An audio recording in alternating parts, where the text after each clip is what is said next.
உண்டாகட்டும். උන්වහන්සේගේ නාමයට ස්තුති වේවා. Praise be unto the name of the Lord. எஸ்தரின் புத்தகத்துக்கு திரும்புவோம். එස්තරගේ පොත හරවමු. Let us come to the book of Esther. முதலாம் அதிகாரத்தினுடைய முதலாம் வசனத்தை வாசிப்போம். පළවෙනි පරිච්ඡේදයේ පළවෙනි පදේ. First chapter, first verse. தேசம் வரைக்கும் உள்ள 127 நாடுகளையும் அரசாண்ட ஆகாஸ்வேருவின் நாட்களிலே சம்பவித்ததாவது முதல் 5 வசனம் வாசியும். පළවෙනි පද 5. The first 5 verses. ராஜாவாகிய ஆகாஸ்வேரு சூசான் அரண்மனையில் இருக்கிற தன் ராஜ்யத்தின் சிங்காசனத்தின் மேல் வீற்றிருந்தான்.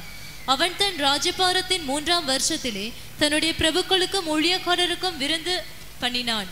அப்பொழுது பெர்ஷியா மேதியா தேசங்களில் உள்ள மகத்தானவர்களும் நாடுகளின் அதிபதிகளும் பிரபுக்களும் அவன் சமூகத்தில் வந்திருந்தார்கள். அவன் தன் ராஜ்யத்தின் மகிமையான ஐஸ்வர்யத்தையும் தன் மகத்துவத்தின் சிறந்த பிரதாபத்தையும் அநேக நாளாகிய 180 நாளளவும் விளங்கச் செய்து கொண்டிருந்தான். அந்த நாட்கள் முடிந்த போது ராஜா சூசான் அரண்மனையில் வந்திருந்த பெரியோர் முதல் சிறியோர் மட்டுமுள்ள சமஸ்த ஜனங்களுக்கும் ராஜா அரண்மனையை சேர்ந்த சிங்கார தோட்டத்தில் உள்ள மண்டபத்தில் 7 நாள் விருந்து செய்வித்தான். පටන් කූෂ් දක්වා රටවල් 127ක් කෙරෙහි රජකම් කළ අහස්වේරුස්ගේ දවස්වලදී මෙසේ සිද්ධ විය. අහස්වේරුස් රජුගේ රජකම් කිරීමේ 3 වෙනි අවුරුද්දේ බලකොටුවේ තිබුණ තමාගේ රාජ්‍යයේ සිංහාසනයේ වැඩ වුන් දවස්වලදී තමාගේ සියලු අධිපතීන්ද සේවකයන්ද වන පාසියාවේ සහ මේදියාවේ සේනාධිපතීන්ටද රටවල උත්තමයන්ටද අධිපතීන්ටද තමා ඉදිරියේ මංගල්‍ය කෑමක් දුන්නේය. එකල්හි ඔහු තමාගේ රාජ්‍යයේ උතුම් වස්තුද තමාගේ මහිම ශ්‍රී අනර්ගතාවද බොහෝ දවස් එනම් දවස් 180ක් පෙන්නුවේය. ඒ දවස් පසුවන විට රජතුමේ ශූෂන් බලකොටුවේ සිටි ලොකු කුඩා සියලු සෙනගට රජමාලිගාවේ උයනේ මළුවේ සද්දවසක් මංගල්‍ය කෑමක් දුන්නේය. கர்த்தருக்கு ஸ்தோத்திரம் உண்டாகட்டும். ස්වාමීන් වහන්සේට ස්තුති වේවා. Praise the Lord. இங்கு தேவனுடைய வசனத்தை நாம் காண்கின்றோம். මේ ස්ථානයේ දිවින් වහන්සේගේ වචනය අපි දකිමු. Here we are able to see the word of God. அகாஸ்வேரு ராஜா அவன் சாதாரண ஒரு ராஜாவல்ல, கிட்டத்தட்ட 127 நாடுகளை ஆண்ட சக்கரவர்த்தியாய் காணப்பட்டார். අහස්වේරුස් රජ ඕ සාමාන්‍ය රජ කෙනෙක් නෙවෙයි. අලුතරමින් රාජ්‍ය රටවල් 127ක් ආණ්ඩු කළා වූ බලවත් රජෙක්ව සිටියා. King Ahasuerus was not a normal king. He was an emperor who ruled over as close upon 127 nations. இங்கு 127 நாடுகளை பற்றியும் அவர் அங்கு எழுதப்படவில்லை.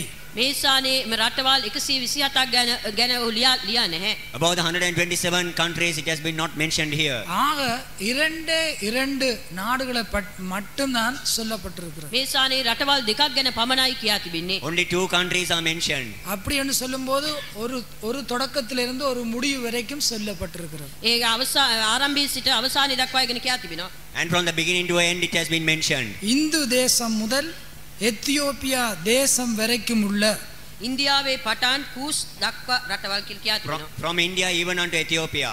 இதற்குள்ளே 127 நாடுகள் உள்ளடக்கப்பட்டிருக்கிறது. මේ ඇතුළත රටවල් 127ක් අඩංගුව තිබෙනවා. Within this there are 127 countries. இந்த 127 நாடுகளுக்குள்ளே அநேகம் அருமையான செல்வந்த நாடுகளை குறித்து எவ்வளவோ காணலாம். මේ රටවල් 127 ඇතුළත බොහෝ අනාර්ග ධනවත් රටවල් ගැන අපිට කියවන්න පුළුවන්. Within these 127 countries, many rich and prosperous nations we can see. 7 அதிபதிகள் அந்த 127 நாடுகளுக்கும் அங்கு பிரிக்கப்பட்டு ஆளுகை செய்து கொண்டு வந்தார்கள். ඒ රටවල් 127ටම බෙදනු ලැබ අධිපතීන් 7 දෙනෙක් ඒ ආණ්ඩු කරමින් පැමිණියා.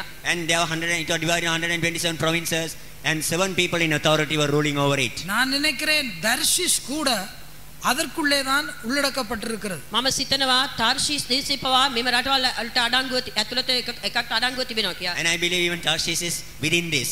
தர்ஷிஷ் என்று சொல்லும்போது இன்று இருக்கிற கிரேட் பிரிட்டனுக்கு அடையாளம்.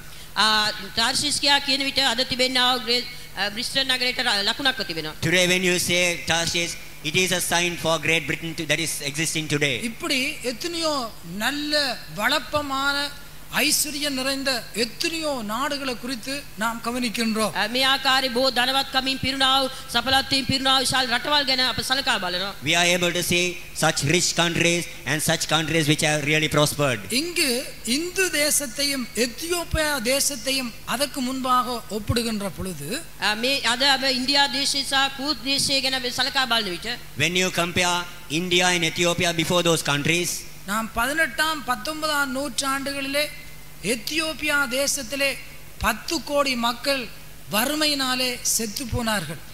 කූස් දේශේ 18 වෙනි සහ 19 වෙනි සියවස්වල කෝටි 10ක් පමණ සෙනග ඔවුන් හිඟකමින් මිය ගියා.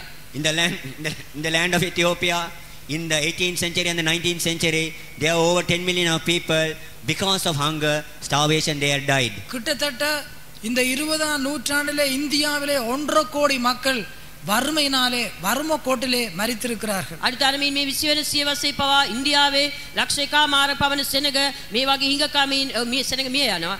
And even in this present century, even in India, there are so many thousands of people who had died due to poverty. ஆனால் இங்கு இந்து தேசம் முதல் எத்தியோப்பியா தேசம் வரைக்கும் ஒரு மகத்தான ராஜா ஆளுகை செய்யறது குறித்து சொல்லப்பட்டிருக்கிறது. නමුත් මේ සානි ඉන්දියාවේ සිට කූස් දේශය දක්වා ආණ්ඩු කළා වූ මහත් වූ රජෙක් ගැන මේ සානි කියා තිබෙනවා. But here it is said about a great king that ruled from India up to Ethiopia. இங்கு இந்த அகாஸ்வேரு ராஜாவை நாம் நம்முடைய தேவனுக்கு ஒப்பட சந்தர்ப்பம் உண்டு. මේ සානි අහස්වේරෝස් රජ අපගේ දිවින් වාසයට සමාන කරන්නට අපිට ප්‍රස්තාවක් තිබෙනවා. We can compare this king Ahasuerus to our Lord. நம்முடைய தேவனும் ஏழைகள் மேலே எளிய ஜனங்கள் மேலே மிகவும் கருத்துள்ள தேவனும் ஆவலாகவும் அவர் இருக்கிறார். අපගේ දිවින් වාසය පවා ඉතා දිලිඳු දුප්පත් වූ සෙනග කෙරේ ඉතා ආසාවෙන් කැමැත්තෙන් සිටිනා වූ දෙවි කෙනෙක්. Even our Lord, over the poor and the needy people, he is a Lord who cares for them. அருமையான தேவனுடைய பிள்ளையே, இந்த காலிலும் கூட நீங்கள் ஆண்டவர் என்ன சந்திப்பாரா, ஆண்டவர் ஏழையாகிய என் மேலே மனம் உள்ளவராயிருந்து என்னுடைய பிரச்சனையை தீர்ப்பாரா என்ற கேள்வியோடு வந்திருக்கலாம். ප්‍රේමාන්ත දිවින් වාසයේ දරුව මේ උදෑසන පවා දිවින් වාසයේ මාව සම්මුඛ වේද දිලිඳු මාගේ ප්‍රශ්නේ දුන්නාසේ පිළිතුරක් දෙයිද කියන ප්‍රශ්න ඇතුව ඔබ උන්වහන්සේගේ අභිමුඛයට පැමිණ ඇති. Beloved child of God, you may have come to the presence of the Lord. Will the Lord answer my petitions today? And will the Lord care for my need, and will he answer it, having compassion upon me this morning? இந்த India எத்தியோப்பியாவை போன்று பல வறுமைக்கோடு மாத்திரமல்லாது பல சபிக்கப்பட்ட வியாதி பல பொருளாதார பிரச்சனைகளோடு நீங்கள் வந்து ஆண்டவர் எங்களை விசாரிப்பாரா, எங்களுக்கு உதவி செய்வாரா என்று நீங்கள் கேட்கலாம். මේ ඉන්දියාව කූස් දේශයේ වැනි නේකාකාර සාගතෙන් පීඩිතුනා වූ නේකාකාර ලෙඩ රෝග වලින් පීඩිතුනා වූ ආත්මික ප්‍රශ්න ඇතුව ඔබ දිවින් වාසයේ අභිමුඛයට පැමිණ ඇති ඒ ආකාරයෙන් වාසයේ මාව සම්මුඛයේදී කියන ප්‍රශ්නද ඔබට තිබෙනවා වෙන්න පුළුවන්. Even like India and Ethiopia, they were stricken with poverty. You may also have been facing some problems, and you may also have some few burdens. You may with a question you may come to the presence of the Lord. Will the Lord deal with me? Will the Lord care for me and answer? எந்த ஒரு நன்மையும் இல்லாமல், எந்த ஒரு மேன்மையும் இல்லாமல், ஒரு தள்ளப்பட்ட நிலவரத்திலே, கைவிடப்பட்ட நிலவரத்திலே நீ இந்த காலையிலே தேவ சமூகத்துக்கு வந்திருக்கலாம். කිසිම යහපතක් නැතුව කිසිම ගුණවත්කමක් නැතුව මේ උදෑසන ඔබ උන්වහන්සේගේ අභිමුඛේ එපා කර ලැබුවා වූ තල්ලු කර ලැබුවා වූ තත්ත්වය ඔබ දකි ලබනවා වෙන්න පුළුවන්. This morning, as a rejected person, without having received any good, you may have come to the presence of the Lord. ஆனால் இதே வண்ணமாக இன்னும் ஒரு ராஜாவை குறித்து நாங்கள் கவனிக்கின்ற பொழுது, නමුත් මේ ආකාරයෙන්ම තවත් රජෙක් ගැන අපි සලකා බලන විට In such a manner, when we consider another king, அந்த ராஜாவும் கிறிஸ்துவுக்கு அடையாளமான ஒருவராய் இருக்கிறார். එම රජත් ක්‍රිස්තුස් වහන්සේට සමාන කර ලබන්න පුළුවන් රජෙක්ව සිටිනවා. even that king is a sign for Christ. அவருக்கு அவரோடு கூட கூடிக்கொண்டவர்கள் எப்படிப்பட்டவர்களாய் இருந்தார்கள்? ඔහු සමග එකට එකතුව සිටියා වූ අය කොයි ආකාරයයිද? Those who were joined together with him, how were they? முதலாம் சாமுவேல் 22ஆம் அதிகாரத்தினுடைய 2ஆம் வசனத்திலே நாங்கள் அதை கவனிக்கின்றோம். පළවෙනි සාමුවෙල් 22 වෙනි පරිච්ඡේදයේ දෙවෙනි පදය අපි ගැන බලනවා. 1 Samuel 22:2, we are able to see it. ஒடுக்கப்பட்டவர்கள் கடன்பட்டவர்கள் முறுமுறுக்கிறவர்கள் யாவரும் அவனோடே கூடிக்கொண்டார்கள். அவன் அவர்களுக்கு தலைவனானான்.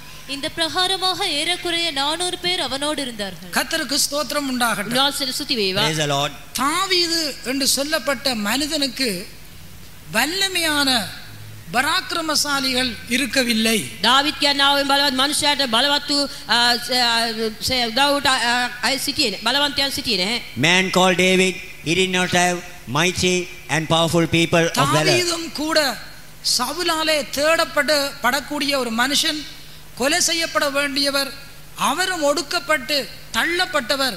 அவரோடு சேர்ந்தவர்களும் அப்படிப்பட்டவர்களாய் இருந்தார்கள். දාවිත් පවා සාවුල් විසින් සොයමින් සිටියා වූ කෙනෙක් ඔහුව මරණයට මරන්නට සුදුසුෙක්ව සිටියා වූ කෙනෙක් නමුත් ඔහුද පීඩාවල් විපත්ති දුක ඇතුව සිටියා කෙනෙක්ව සිටියා ඔහු සමග සිටියා වූ සෙනගත් ඒ ආකාරයව සිටියා. Saul was seeking to kill David, and David also was in a distressed state, and David also was in a rejected state. The people who were together with David were also in the same manner. அதான் இங்கு தாவீதுனுடைய ஜனத்தை பார்க்கிற பொழுது ஒடுக்கப்பட்டவர்கள், கடன் பட்டவர்கள், முறுமுறுக்கிறவர்கள் தான் அவருக்கு இருந்ததான சேவர்களாய் இருந்தார்கள். මේ සානේ දාවිත් සිටියා වූ සෙනග බාල විට ඔවුන්ද විපතට පත් වූ අයද නායතුරස් ඇති අයද නොසතුට සිත් ඇති අයද ඔවුන් වෙත රැස් සිටියා කියා මේ සානේ කියා තිබෙනවා. There, when you consider David, the people who were there together with him in order to serve him were people who were distressed people who have been discontent, and people who were in debt. ஆண்டவராகிய இயேசு கிறிஸ்துவை சாஸ்திரிகள் ஏரோதனுடைய அரண்மனையிலே தேடி சென்றார்கள். காரணம் என்னவென்றால் அவர் அரண்மனையிலே ராஜாவாக பிறந்திருப்பார் என்றுதான் போனார்கள். දිව්‍ය යේසු ක්‍රිස්තුස් වහන්සේව ශාස්ත්‍රවන්තයන් නිරුද්ධ රජමාලිගාවට සොයාගෙන ගියා. මක්නිසාද නම් වූ රජ කෙනෙකු රජමාලිගාවේ උපාද වී ඇත කියා වුන් සිටුවා. And the wise men went after, they went seeking for Jesus into the palace of King Herod, thinking that he would have been born there. ஏரோதுவின் அரண்மனையில் இயேசுவை காண முடியாது. அங்கு இயேசு பிறப்பதில்லை. அவர் எங்கே பிறக்கிறார்? சத்திரத்தின் முன்னணியிலே.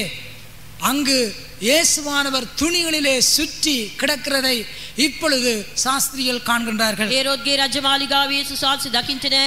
ඒ සානේ උන්වහන්සේ ඉපදී නෑ. උන්වහන්සේ දැන් සිටින්නේ කොයි සානේද නම් එම ගව මඩුවේ රෙදි කෑලි වලින් නොතනු ලැබ උන්වහන්සේ ගව මඩුවේ උපාද වී සිටිනවා. And those wise men were not unable to see Jesus in the king's palace, but Jesus was born in a manger. He was laid on that inn with swaddling clothes. Now the wise men are able to see Jesus in that place. இயேசு கிறிஸ்து யார்? அவர் எங்கிருந்து வந்தவர்? அவர்தான் வானத்தையும் பூமியையும் சகலவற்றையும் சிருஷ்டித்ததான தேவன் இந்த உலகத்துக்கு சிறுமப்பட்டு மனித ரூபம் எடுத்தார். යේසු ක්‍රිස්තුස් වහන්සේ කියන්නේ කවුද? උන්වහන්සේ මේ ආසසා ලෝකේ පොළව මැව්වා වූ දිවින් වහන්සේ. නමුත් උන්වහන්සේ දිලින්දගේ වේශය අරගෙන මේ ලෝකෙට පැමිණියා වූ මනුෂ්‍ය වේශයෙන් මේ ලෝකෙට පැමිණියා වූ දෙවි කෙනෙක්. But the Lord Jesus Christ, He is the Lord who had created the heavens and the earth, but He was humbled, and as a poor person in the form of a man, He came down to this world. சத்திரத்தில் கூட அவருக்கு இடமில்லாமல் அங்கு மிருகங்கள் மத்தியிலே அங்கு முன்னணியிலே கிடத்தப்பட்டிருந்தார். ඒ තානායි මේ පවා උන්වහන්සේ ඉඩක් ලැබුණේ නැහැ. නමුත් එම මුර්ගයන් මැද එම ගව මඩුවේ උන්වහන්සේ උන් මැදේ සිටිනවා. Even in the midst of the beast, even in that inn he had no place, but in that manger together with those animals he was there. அவருடைய பிறப்பு தாழ்மை, அவருடைய ரூபமும் கூட எளிமையாய் காணப்பட்டது. උන්වහන්සේගේ උපත්ති තාම යටහත් එකක්ව තිබුණා. උන්වහන්සේගේ රූපේ පවා දිලින්දෙක් හා සමානව තිබෙනවා. And his birth was a humble birth, and even his form was like that of a poor person. அவருடைய வாழ்க்கை, அவர்கள் குடித்தனம் பண்ணின இடம் எல்லாம் எளிமையும் தாழ்மையுமாய் இருந்தது. උන්වහන්සේගේ ජීවිතේ උන්වහන්සේ වාසය කළ ස්ථානයේ සියල්ලම ඊටාම දිලිඳු පහත් වූ තත්ත්වයේ ඒවා තිබෙනවා. And the life of Jesus, and also the place that he was dwelling, was all humble and was all poor. அவருக்கு ஸ்நானம் கொடுத்த மனுஷன் ஒரு எளிய, ஒரு பிரதிஷ்டை உள்ள, ஒரு வனாந்திரத்திலே திரிகிற ஒரு மனுஷனாய் இருந்தார். උන්වහන්සේට වතුර බෞතිස්මය දුන්නා වූ මනුෂ්‍යයාද ඊටාම දිලිඳු වනාන්තරයේ ජීවත් වුණා වූ තාම පහත් මිනිසෙක්ව සිටිනවා. And the man who baptized the Lord Jesus Christ, he was an humble person. He was a poor person who lived in the wilderness. இயேசு கிறிஸ்துவுடைய சீஷர்கள் எளிய ஜனங்கள், படியாதவர்கள், மீன்பிடிக்காரர்கள். அவர்களுக்கு எந்த விதமான ஒத்தாசையோ உதவியோ இல்லை. நாளாந்த கிடைக்கிற மீனை கொண்டு பிழைக்கிறவர்கள். යේසු ක්‍රිස්තුස් වහන්සේගේ ගෝලයන් පවා ඊටාම දිලිඳු දුප්පත් වූ නූගත් මනුෂ්‍යයන්ව සිටිනවා. ඔවුන්ට දිනදා ආදායමක් තිබුණේ නැහැ. ඔවුන් කෙසේද ජීවත් වුණේ නම් ඔවුන් අල්ලා ගන්නා වූ මාළුන් ඔවුන් විකුණා ඒ ආකාරයෙන් ජීවත් වුණා වූ සෙනගක්ව සිටියා. Even the disciples of the Lord Jesus Christ, they were poor, uneducated people. They had no way of living, but for their living they had to catch fish every day. அவர்களுக்கு மேன்மை பாராட்டுவதற்கு எந்த ஒன்றும் இல்லை. வெறும் அரை வாசியான உடுப்புடுத்தி அவர்கள் கடலிலேயே எப்பொழுதும் கடற்கரையிலேயே ஜீவிப்பார்கள். ඔවුන්ට පාරට්ටු කරන්න කිසිම දෙයක් තිබුණේ නැහැ. නිතරම ඔවුන් බාගිර වස්ත්‍රයන් ඇඳගෙන සිටියා. නිතරම ඔවුන් වෙරළේ ජීවත් වුණා වූ ඒ වෙරළ වැසියන් සිටියා. They had nothing to boast about, and they were just half dressed, and they were always living in the sea. இப்படிப்பட்ட எளிய சிறுமப்பட்ட கைவிடப்பட்ட அந்த கூட்டத்தார இயேசுவானவர் எடுத்து தன்னுடைய ஊழியத்துக்கு தெரிந்து கொண்டார். මේ ආකාරයෙන් විපතට පත්ව සිටියා වූ දිලිඳුව දුප්පත් සෙනගව උන්වහන්සේ තෝරාගෙන උන්වහන්සේගේ සේවයට කියලා උන් වෙන් කරගත්තා. Such people who face that distress, such poor and needy people, the Lord Jesus Christ chose them and appointed them to serve him. தாவீதுக்கு ஒடுக்கப்பட்டவர்களும் கடன்பட்டவர்களும் முறுமுறுக்கிறவர்களும் தான் காணப்பட்டார்கள். දාවිත් සිටියේද විපතට පත් වුණ අයද නායතුරස් ඇති අයද නොසතුට සිත් ඇති අය සමග තමයි උන් සිටියේ. Those who were together with David, they were people who were distressed, they were people who were discontent, and they were people who were in debt. இந்த வீணரான மனுஷர்களை தாவீது ட்ரெயின் பண்ணி தன்னுடைய போர்ச்சேரலாக தெரிந்து கொண்டார். මේ නිෂ්ප්‍රයෝජන මනුෂ්‍යයන් දාවිත් පුරුදු පුහුණු කරගෙන ඔවුන්ගේ හේවායන් වශයෙන් තබා ගත්තා. These vain people, David began to train them and chose them as his warriors. ஆனால் சவுலின் போர்ச்சேரர்கள் எப்படியா இருந்தார்கள்? නමුත් සාවුල්ගේ හේවායන් කොයි ආකාරයේද සිටියේ? But how were the warriors of Saul? 1 Samuel 14ஆம் அதிகாரம் 52ஆம் வசனத்திலே நாங்கள் கவனிக்கிறோம். පළවෙනි සාමුኤල් 14 වෙනි පරිච්ඡේදයේ 53 වෙනි පදේ අපි බලනවා. 1 Samuel 14 chapter verse 52 we read, Saul ஒரு பராக்கிரமசாலியை ஆகிலும் ஒரு பலசாலியை ஆகிலும் காணும்போது அவர்கள் எல்லாரையும் தன்னிடமாக சேர்த்து கொள்ளுவான். 52 වෙනි පදේ සාවුල් වනහයි යම් බල සම්පන්න මිනිසෙකු හෝ වික්‍රමාන්විත මිනිසෙකු හෝ දුටු විට ඔහු තමා යටට පත් කරගත්තේය. and when Saul saw any strong man or any valiant man, he took him unto himself. கர்த்தருக்கு ஸ்தோத்திரம். උන්වහන්සේට ස්තුති Praise the වේවා. Lord. சவுலின் சேவர்கள் எல்லாரும் பராக்கிரமசாலிகளா இருந்தார்கள். සාවුල්ගේ හේවායන් සියල්ලම බල පරාක්‍රම අයව සිටියා. All the servants of Saul, they were strong people. தாவீதினுடைய சேவர்களோ கடன்பட்டவர்கள் ஒடுக்கப்பட்டவர்களா இருந்தார்கள். නමුත් දාවිද්ගේ සේවායන් නම් ඔවුන් විපතට පත් වුණා වූ අයව සිටියා. නායතුරස් ඇතිව සිටියා. But the servants of David, they were people who were in debt, and they were people who were in distress. கர்த்தருக்கு ஸ்தோத்திரம். උන්වහන්සේට ස්තුති Praise the වේවා. Lord. இந்த 127 நாடுகளை ஆண்டு கொண்டு வந்ததான இந்த ராஜாவினுடைய மேன்மையை குறித்து நாம் சற்று சிந்திப்போம். මේ රටවල් 127ක් ආණ්ඩු කරගෙන පැමිණියා වූ මෙම රජුගේ උතුම් ගම ගැන අපි ටික වෙලා මෙනෙහි කර Let බලමු. us consider the majesty of this king who are ruling over these 127 countries. இவர் சாதாரணமாக பெரிய ஐஸ்வர்யம் உள்ள நாடுகளுக்கு மாத்திரமல்ல, இந்தியாவுக்கும் எத்தியோப்பியா தேசத்துக்கும் இவர் தேவனாக இருக்கின்றார். ඔව් සාමාන්‍ය ධනවත් රටවල් වලට පමණක් නෙමෙයි ඉන්දියාව හා කූස් දක්වා තිබෙනා වූ දිලිඳු රටවල් වලට පවා උතුම් දෙවි කෙනෙක් සිටිනවා. And he is not a god for those countries which are rich and flourishing, but the normal countries like India and Ethiopia, the poor and needy countries, he is the god over them. தாவீது ராஜா சொல்லுகிறார், சியோனிலே இருக்கிற ஏழைகளை கர்த்தர் விசாரிக்கிறாராம். ඒ නිසා තමයි දාවිත් රජා අසන්නේ සියොන්නේ සිටිනා වූ දිලිඳුන් උන්වහන්සේ විමසනවාද. That is why King David says, the Lord inquires over those poor people who are in Zion. அருமையான கிறிஸ்தவர்களே, நாமும் கூட கிறிஸ்துவனுடைய பிறப்பையும் அவருடைய வாழ்க்கையும் அவரோடு இருந்தவர்களையும் நாம் சிந்தித்தால் நாம் எவ்வளவற்றுக்கு நம் வாழ்க்கையை தாழ்த்தி அவருக்கு ஒப்பு கொடுக்க வேண்டும் என்று காணுகின்றோம். ප්‍රේමාන්ත දෙනාස් දරුව අපද උන්වහන්සේ ගැනත් උන්වහන්සේගේ ජීවිතය ගැනත් උන්වහන්සේ ක්‍රියා කළා වූ ආකාරයේ දිලිඳු තත්ත්වය ගැන අපි සිහි කර බලන විට අපත් කොපමණ දුරට අප ඉස් කර අප යටහත් කර උන්වහන්සේගේ අස්සිට අප බාර දිය යුතුව තිබෙනවාද. When we consider Jesus, and when we consider the life of Jesus, and also when we consider the people who together with Jesus, to what an extent then we should also humble ourselves and surrender ourselves unto the Lord. ஆண்டவராகிய இயேசு கிறிஸ்து ஏழைகளாகிய இந்து தேசம் எத்தியோப்பியர்கள் கைவிடப்பட்டவர்கள் தள்ளப்பட்டவர்களாகிய எங்களுக்கு அவர் தேவனாய் இருக்கிறபடினால கரங்குளைத்தி கர்த்தரை ஸ்தோத்திரம் பண்ணுங்க. යේසු ක්‍රිස්තුස් වහන්සේ ඉන්දියාව හා කූස් දේශයේ වැනි තාම දිලිඳු දුප්පත්තු අත්හරින්න ලැබුවා විපතට පත් වුණා වූ සෙනඟ සමග සිටිනවා. ඒ නිසා අපි උන්වහන්සේට ස්තුති Our කරමු. Lord Jesus Christ is a God over those people who are like in India, poor, needy and distressed people who have been rejected because God only praise God. ஹல்லேலூயா ஹல்லேலூயா. ஏழேழுக்கு அரனே உமக்கு ஸ்தோத்திரம், உமக்கு ஸ்தோத்திரம், உமக்கு ஸ்தோத்திரம், உமக்கு ஸ்தோத்திரம், உமக்கு ஸ்தோத்திரம். அதனாலே ஐஸ்வர்யவான்களுக்கு அவர் தேவன் அல்ல என்று நான் சொல்லவில்லை. ඒ නිසාම ධනවන්තයන්ට උන්වහන්සේ දෙවි කෙනෙක් නෙවෙයි කියලා මම පැවසන්නේ So නැහැ. I do not say that he is not a God for the rich people. தர்ஷிஸ் மக்களுக்கு தேவன் அல்ல என்று நான் சொல்லவில்லை. තාර්ෂීෂ්‍යනකට දෙවි කෙනෙක් නෙවෙයි කියලා මම පැවසන්නේ නැහැ. I did not say that he is not a God for the people of Tarshish. அவர்கள் உள்ளடக்கப்பட்டாலும் இந்து தேசத்திலிருந்து எத்தியோப்பியா தேசம் வரைக்கும் கர்த்தர் அவர்களுக்கு எல்லாவற்றுக்கும் எல்லாமாய் இருக்கிறார். ඒ ඇතුළත අඩංග ඉන්දියාවේ සිට කුස් දේශයේ දක්වා ඇතුළු සියලුම රටවලට උන්වහන්සේ සියල්ලව සිටිනසේක. Though they are also included from those who are dwelling in India right up to Ethiopia, the Lord is all in all to them. ஒருவேளை நாங்கள் அப்படி ஐஸ்வர்யவான்களா இருந்தாலும் எப்பொழுதும் இல்லாதவர்கள் போல காணப்பட வேண்டும். සමහර විට අපත් ඒ වගේ ධනවන්තයන්ව සිටින්න පුළුවන්. නමුත් අපි තිබුණත් නැති අය වෙන් සිටින්න ඕන. Sometimes we also may be rich like them, but we must be as though we do not possess anything. நாங்கள் தரித்திரர் போல காணப்பட வேண்டும். අප දිලින්දන් මෙන් දකින්න ලබන්න ඕන. As poor people we should be. நாங்கள் ஒன்றுமில்லாதவர்கள் போல காணப்பட අපි வேண்டும். කිසිත් නැත්තන් මෙන් දකින්න ලබන්න ඕන. We must be as though we own nothing. இந்த ஜனத்துக்கு அவர் என்ன செய்ய போகிறார் என்பதை குறித்து நாம் கவனிப்போம். මේ සෙනගට උන්වහන්සේ කුමක්ද කරන්න යන්නේ කියලා අපි සලකා බලමු. Let us consider and see what the Lord is going to do for these people. கர்த்தருக்கு ஸ்தோத்திரம் உண்டாகட்டும். උන්වහන්සේට ස්තුති වේවා. Praise the Lord. அவர் தன் ராஜ்யபாரத்தின் 3ஆம் வருஷத்திலே தன்னுடைய பிரபுக்களுக்கும் ஊழியக்காரருக்கும் விருந்து செய்ய விரும்பினார்.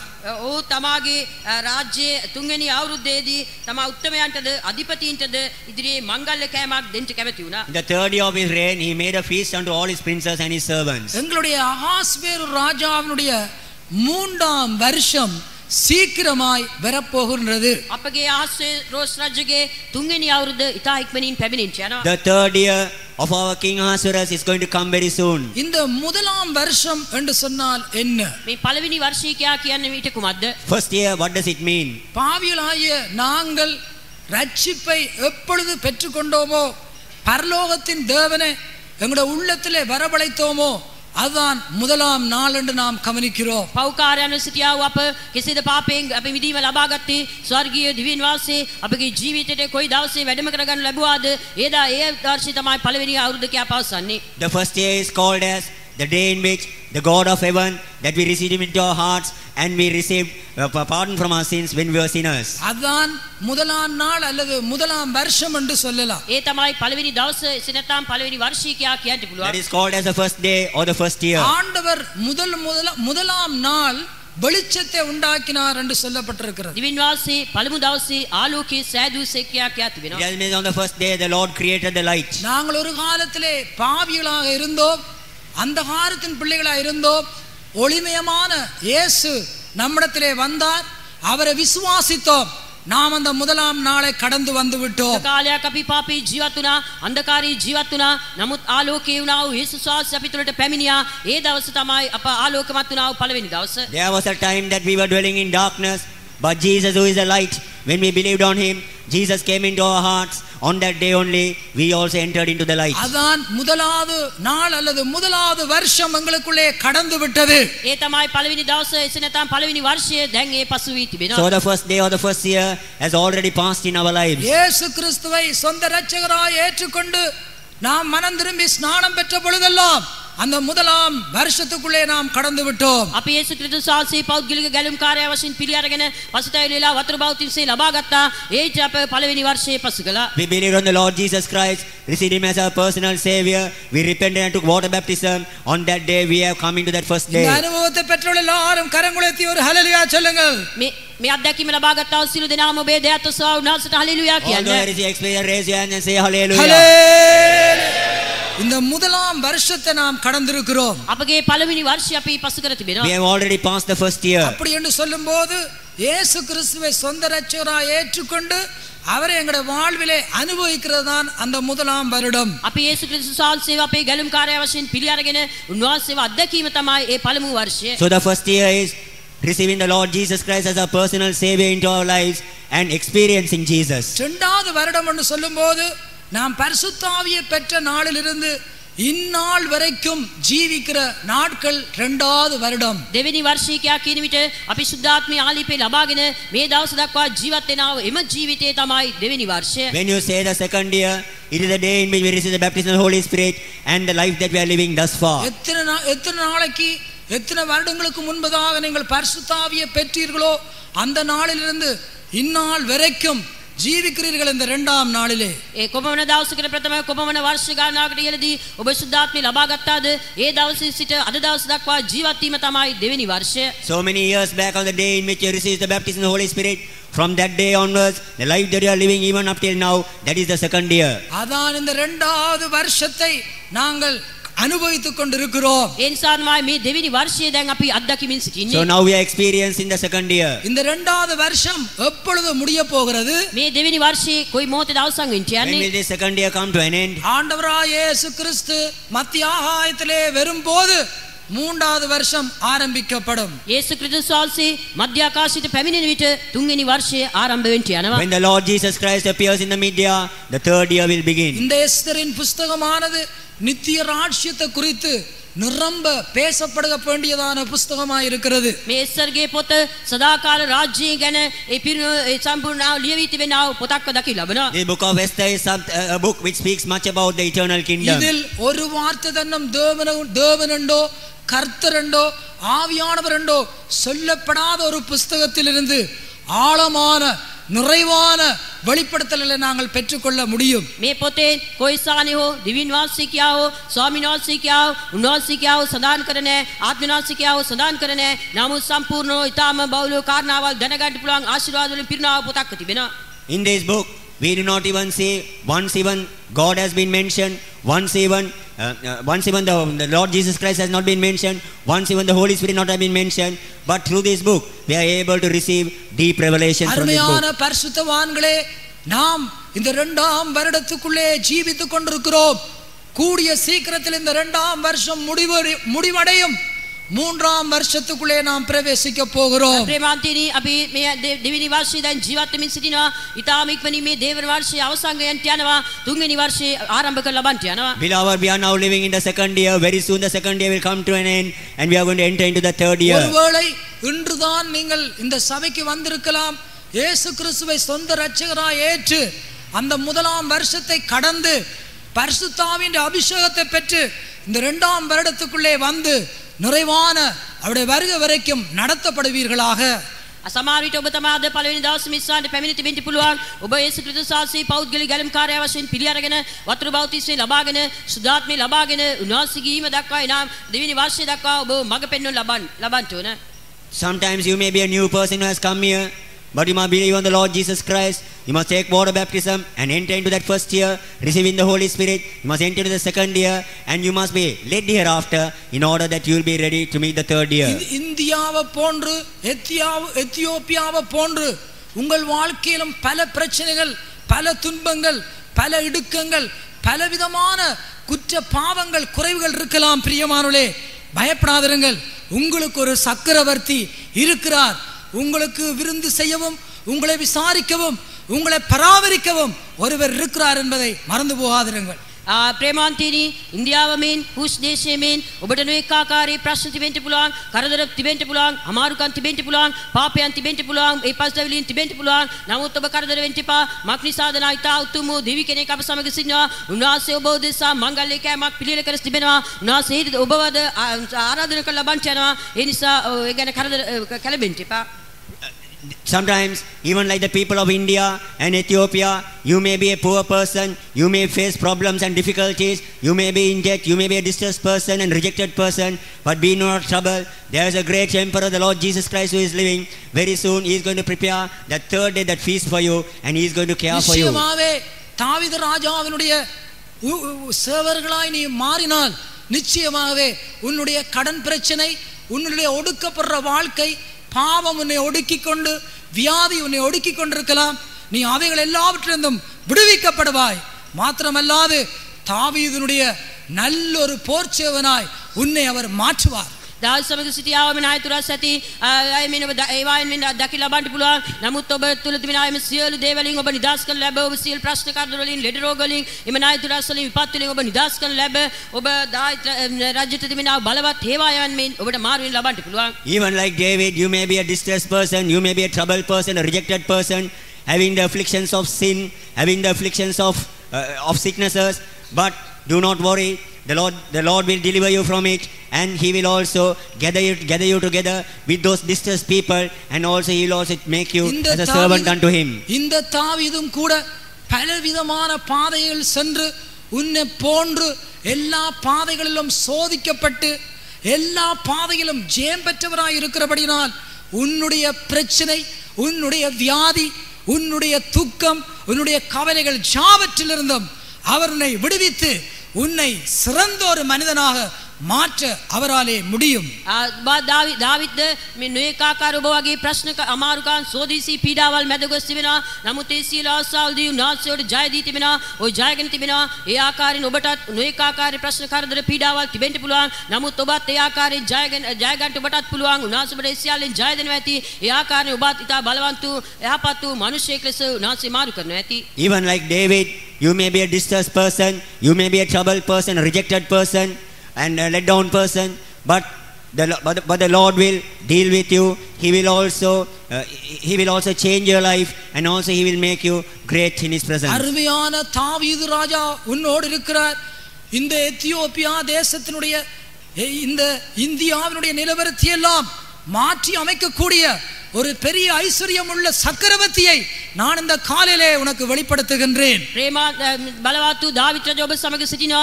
මේ ඉන්දියාව වැනි කූස් වැනි පීඩිත දේශයන් දාස් කරන්න පුළුවන් බලවත් වූ දෙවි කෙනෙක් සිටිනවා. එමෙ විනාශය මේ දැසම ඔබට හඳුන්වා දෙන්නෙමි. You may be like David, but this morning I am revealing a mighty emperor unto you who is able to deliver you from this state. ஒரு பிணியாளிகளுக்கு தான் வைத்தியன் தேவை, ஒரு ஏழைக்கு தான் உதவிக்காரன் தேவை. இவ்வண்ணமாய் ஆண்டவராய் இயேசு கிறிஸ்து உங்களுடைய பிரச்சனைகளை தீர்க்கும்படிக்காக அவர் ஒரு பெரிய ஐஸ்வர்யம் உள்ள தேவனாய் பிதாவினுடைய வலது பார்சத்திலிருந்து உன்னை நோக்கி பார்த்து கொண்டே இருக்கிறார். ආරෝග්‍ය ඇති තැනට වෛද්‍යවරයෙක් අවශ්‍ය තිබෙනවා. අඩුකම් තිබෙන තැන හිඟ අමාරුකම් තිබෙන තැනට උදව් කරයක් අවශ්‍ය තිබෙනවා. ඒ ආකාරයෙන් අපගේ මාතු දිවින් වාසී මාතු ධනවන්තයෙක් වශයෙන් ඔබට උදව් උපකාර කරන පිණිස උන්වහන්සේ පියාණන් වහන්සේගේ දකුණු පැත්තේ සිටීමේ අප උදෙසා මැදහත්කම් කරමින් අප උදෙසා ක්‍රියා කරමින් සිටිනවා. And you may be in need, and the Lord Jesus Christ is looking unto you, being on the right hand of the Father, and is considering your need.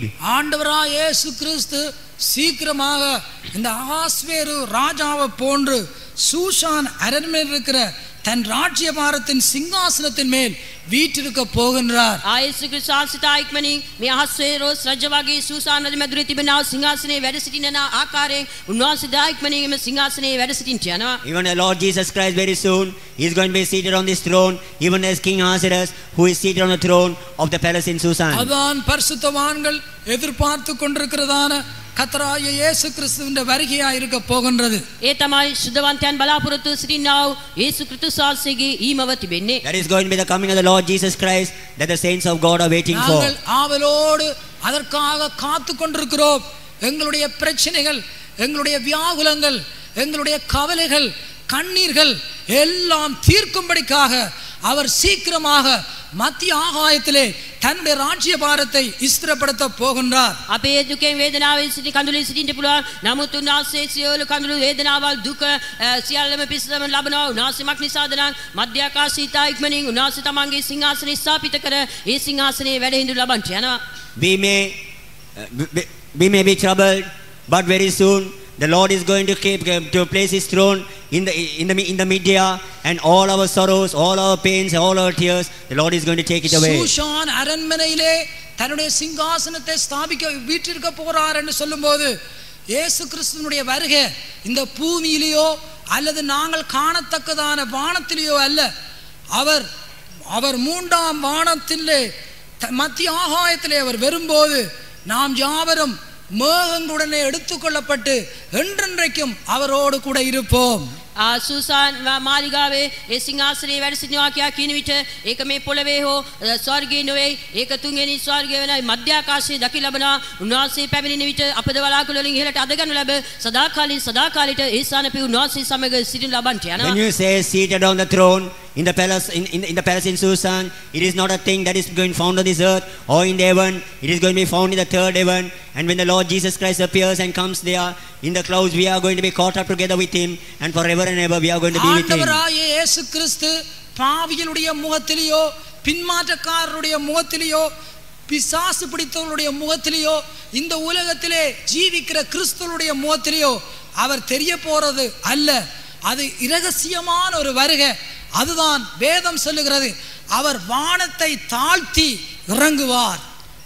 යේසුස් ක්‍රිස්තුස් වහන්සේ පෞකාරයන්ගේ මූණට හෝ පසුතැළුණා පසුබට වී සිටිනා වාගේ මූණට හෝ යක්ෂයාගේ මූණට හෝ නාමික ක්‍රිස්තියානිකාරයන්ගේ මූණට පැමිණ ලබන්නේ උන්වහන්සේ උතුම් මධ්‍යාකාශයට පැමිණෙනවා. ඒ නිසා තමයි ඥාති වුණේ උන්වහන්සේ අහස නමාගෙන බසිනසේක කියා. The sinners will not see him, the backsliders will not be able to see him, neither the normal Christians in this world will not be able to see him, but the Lord Jesus Christ, he will bring down the heavens and he'll appear in the media, and only a secret group of people will be able to see him. அந்த வானத்தை தாழ்த்தி இறங்குவார் என்று சொல்லும்போது இந்த கிறிஸ்துவுக்குள் மரித்த பரிசுத்தவான்கள் யாவரும் மூன்றாம் வானத்திலே காணப்படுவார்கள். அந்த இடத்துக்கு தான் இயேசுவானவர் வருவார். අහස නමාගෙන බසිනවා කියලා කියන විට යේසුස් ක්‍රිස්තුස් තුල මලාව සුද්ධවන්තයන් ඒ සානි දකින්න ලබනවා. එම තුන්වෙනි ආසර තමයි උන්වහන්සේ පැමිණෙන්නේ. He will bring down the heavens and he will come when it says those who are all the saints of God who have died in the Lord Jesus Christ, they are the ones who will be caught up and they will see the Lord in the third heaven. இந்த பூமியிலே உயிரோடு இருக்கிற பரிசுத்தவான்கள் இயேசுவுக்கு தெரியக்கூடியதான விதத்திலே அவராலே ஏற்றுக்கொள்ளப்பட வேண்டிய மணவாட்டி சபையோ இந்த மேகங்களிலே அவர்கள் எடுத்துக்கொள்ளப்பட்டு அந்த மூன்றாம் வானத்திலே இயேசுவோடு சேர்ந்து எடுத்துக்கொள்ளப்பட்டு என்றென்றைக்கும் அவரோடு கூட இருப்போம். නමුත් උන්වහන්සේ විට මේ පොළවේ සිටිනා උන්වහන්සේ සූදානම් වුණා. උන්වහන්සේ දකින්න ලබන්න පුළුවන් උන්වහන්සේගේ මනමාලිය උන්වහන්සේ වලාකුළු වලින් ඉහළට අදගනු ලැබ ඒ තුන්වෙනි ආසි වෙනා මධ්‍ය ආකාශයේ ඒ කණ්ඩායම සමග උන්වහන්සේ සදාකාලයට වාසය කර ලබන්න යනවා. But those saints who are ready, his bride that has been prepared to see his face, when the Lord Jesus Christ appears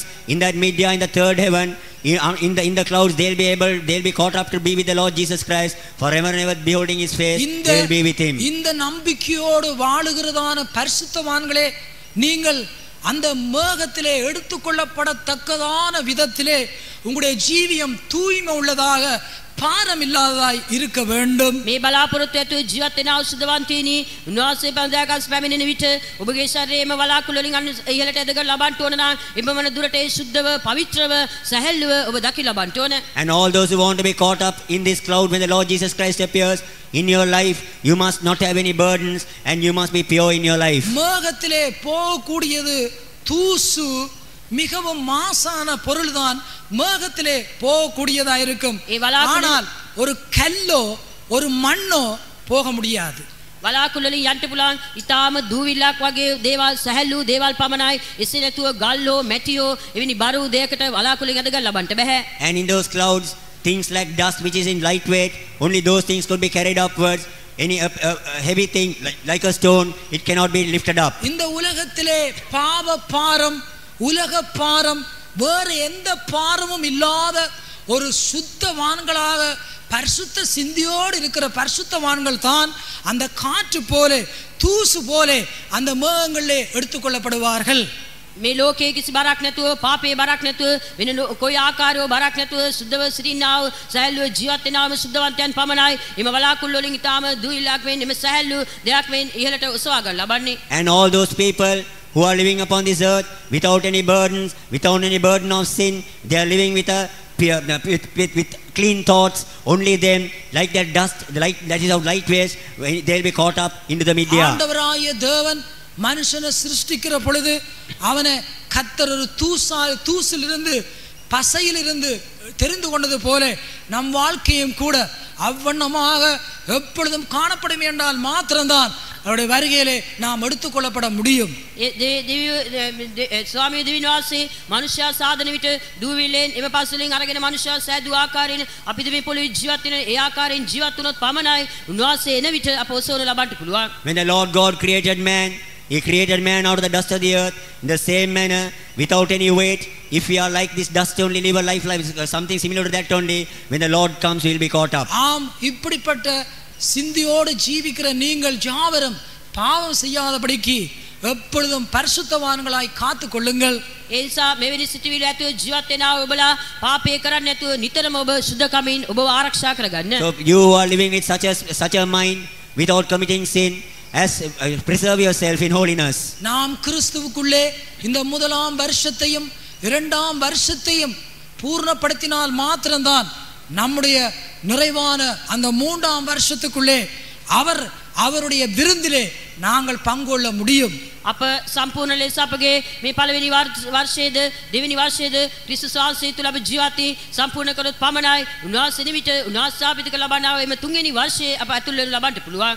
Going through the first year, going through the second year, if we only we come to a perfection in that life only, when the Lord Jesus Christ comes in the third year, we also will be found. ஒருவேளை நீங்கள் 35 வருஷ விசுவாசியாக 25 வருஷ 10 வருஷ விசுவாசியா இருக்கலாம்.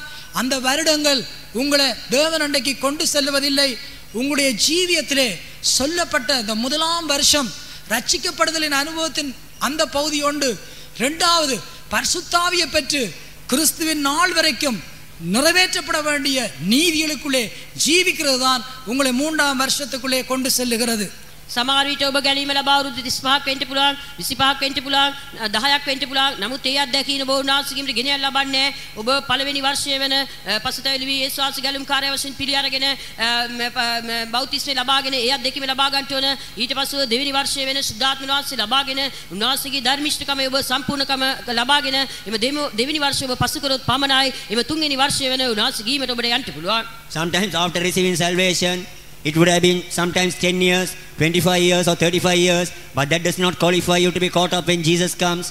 But you must accept the Lord Jesus Christ, repent for your sins, take baptism, come into that first year, and then receive the Holy Spirit, entering into the second year. You should, and His righteousness should be perfected in you.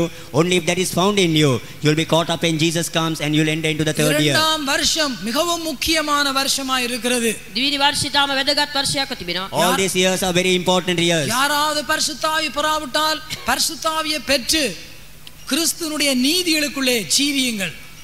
යම් කෙනෙක් සුද්ධාත්මය ලබාගෙන නැත්නම් ඔබ සුද්ධාත්මය ලබාගෙන උන්වහන්සේගේ ධර්මිෂ්ඨකම තුළ ජීවත් වෙන්න. If anybody has not received the baptism of the Holy Spirit, receive the baptism of the Holy Spirit and live a life in the righteousness of Christ. அவன் தன் ராஜ்யபாரத்தின் 3ஆம் வருஷத்திலே தன்னுடைய பிரபுக்களுக்கும் ஊழியக்காரருக்கும் விருந்து பண்ணினான். ඕ තමාගේ රාජ්‍ය පාලන සමයේ තුන්වෙනි අවුරුද්දේදී අධිපතීන්ටත් උත්තමයන්ටත් මංගල්‍ය කෑමක් දුන්නේය. In the third year of his reign, he made a feast to all his princes and his servants. ஆண்டவராகிய இயேசு கிறிஸ்துவின் வருகையிலே யார் எடுத்துக்கொள்ளப்படுவார்கள்? அந்த விருந்துக்கு யார் தகுதி உள்ளவர்கள்? යේසුස් ක්‍රිස්තුස් වහන්සේ ගීමේදී කවුද ස්වාගත ලබන්නේ? එම මංගල්‍ය කෑමට කවුද සුදුසුසන් වෙන්නේ? When the Lord Jesus Christ appears, who is going to be caught up and who is found worthy to take part in that feast? அதான் இந்த முதலாம் அதிகாரமே முழு வெளிப்படுத்தல் நிறைந்த வசனமாய் இருக்கிறது. ඒ නිසා මේ පළවෙනි පරිච්ඡේදයේම සම්පූර්ණ එළිදරව් වලින් පිරුණා වූ පදයන් තිබෙනවා. So the very first chapter itself, those verses are full of those revelations. 2 கூட்டம் பேருக்கு தான் விருந்து பண்ணுகின்றான். සෙන කණ්ඩායම් දෙකකට තමයි මේ මංගල්‍යයට සහභාගී වෙන්න පුළුවන්. And he is making that feast for 2 groups of people. அதான் பிரபுக்களுக்கும் ஊழியக்காரருக்கும். උත්තමයන්ටත් අධිපතීන්ටත් Princes and servants. யார் இந்த ஊழியக்காரர்? කවුද මේ උත්තමයන්? Who are these servants? இயேசுவின் வருகையிலே எடுத்துக்கொள்ளப்பட போறவர்கள் 144,000 பேர்.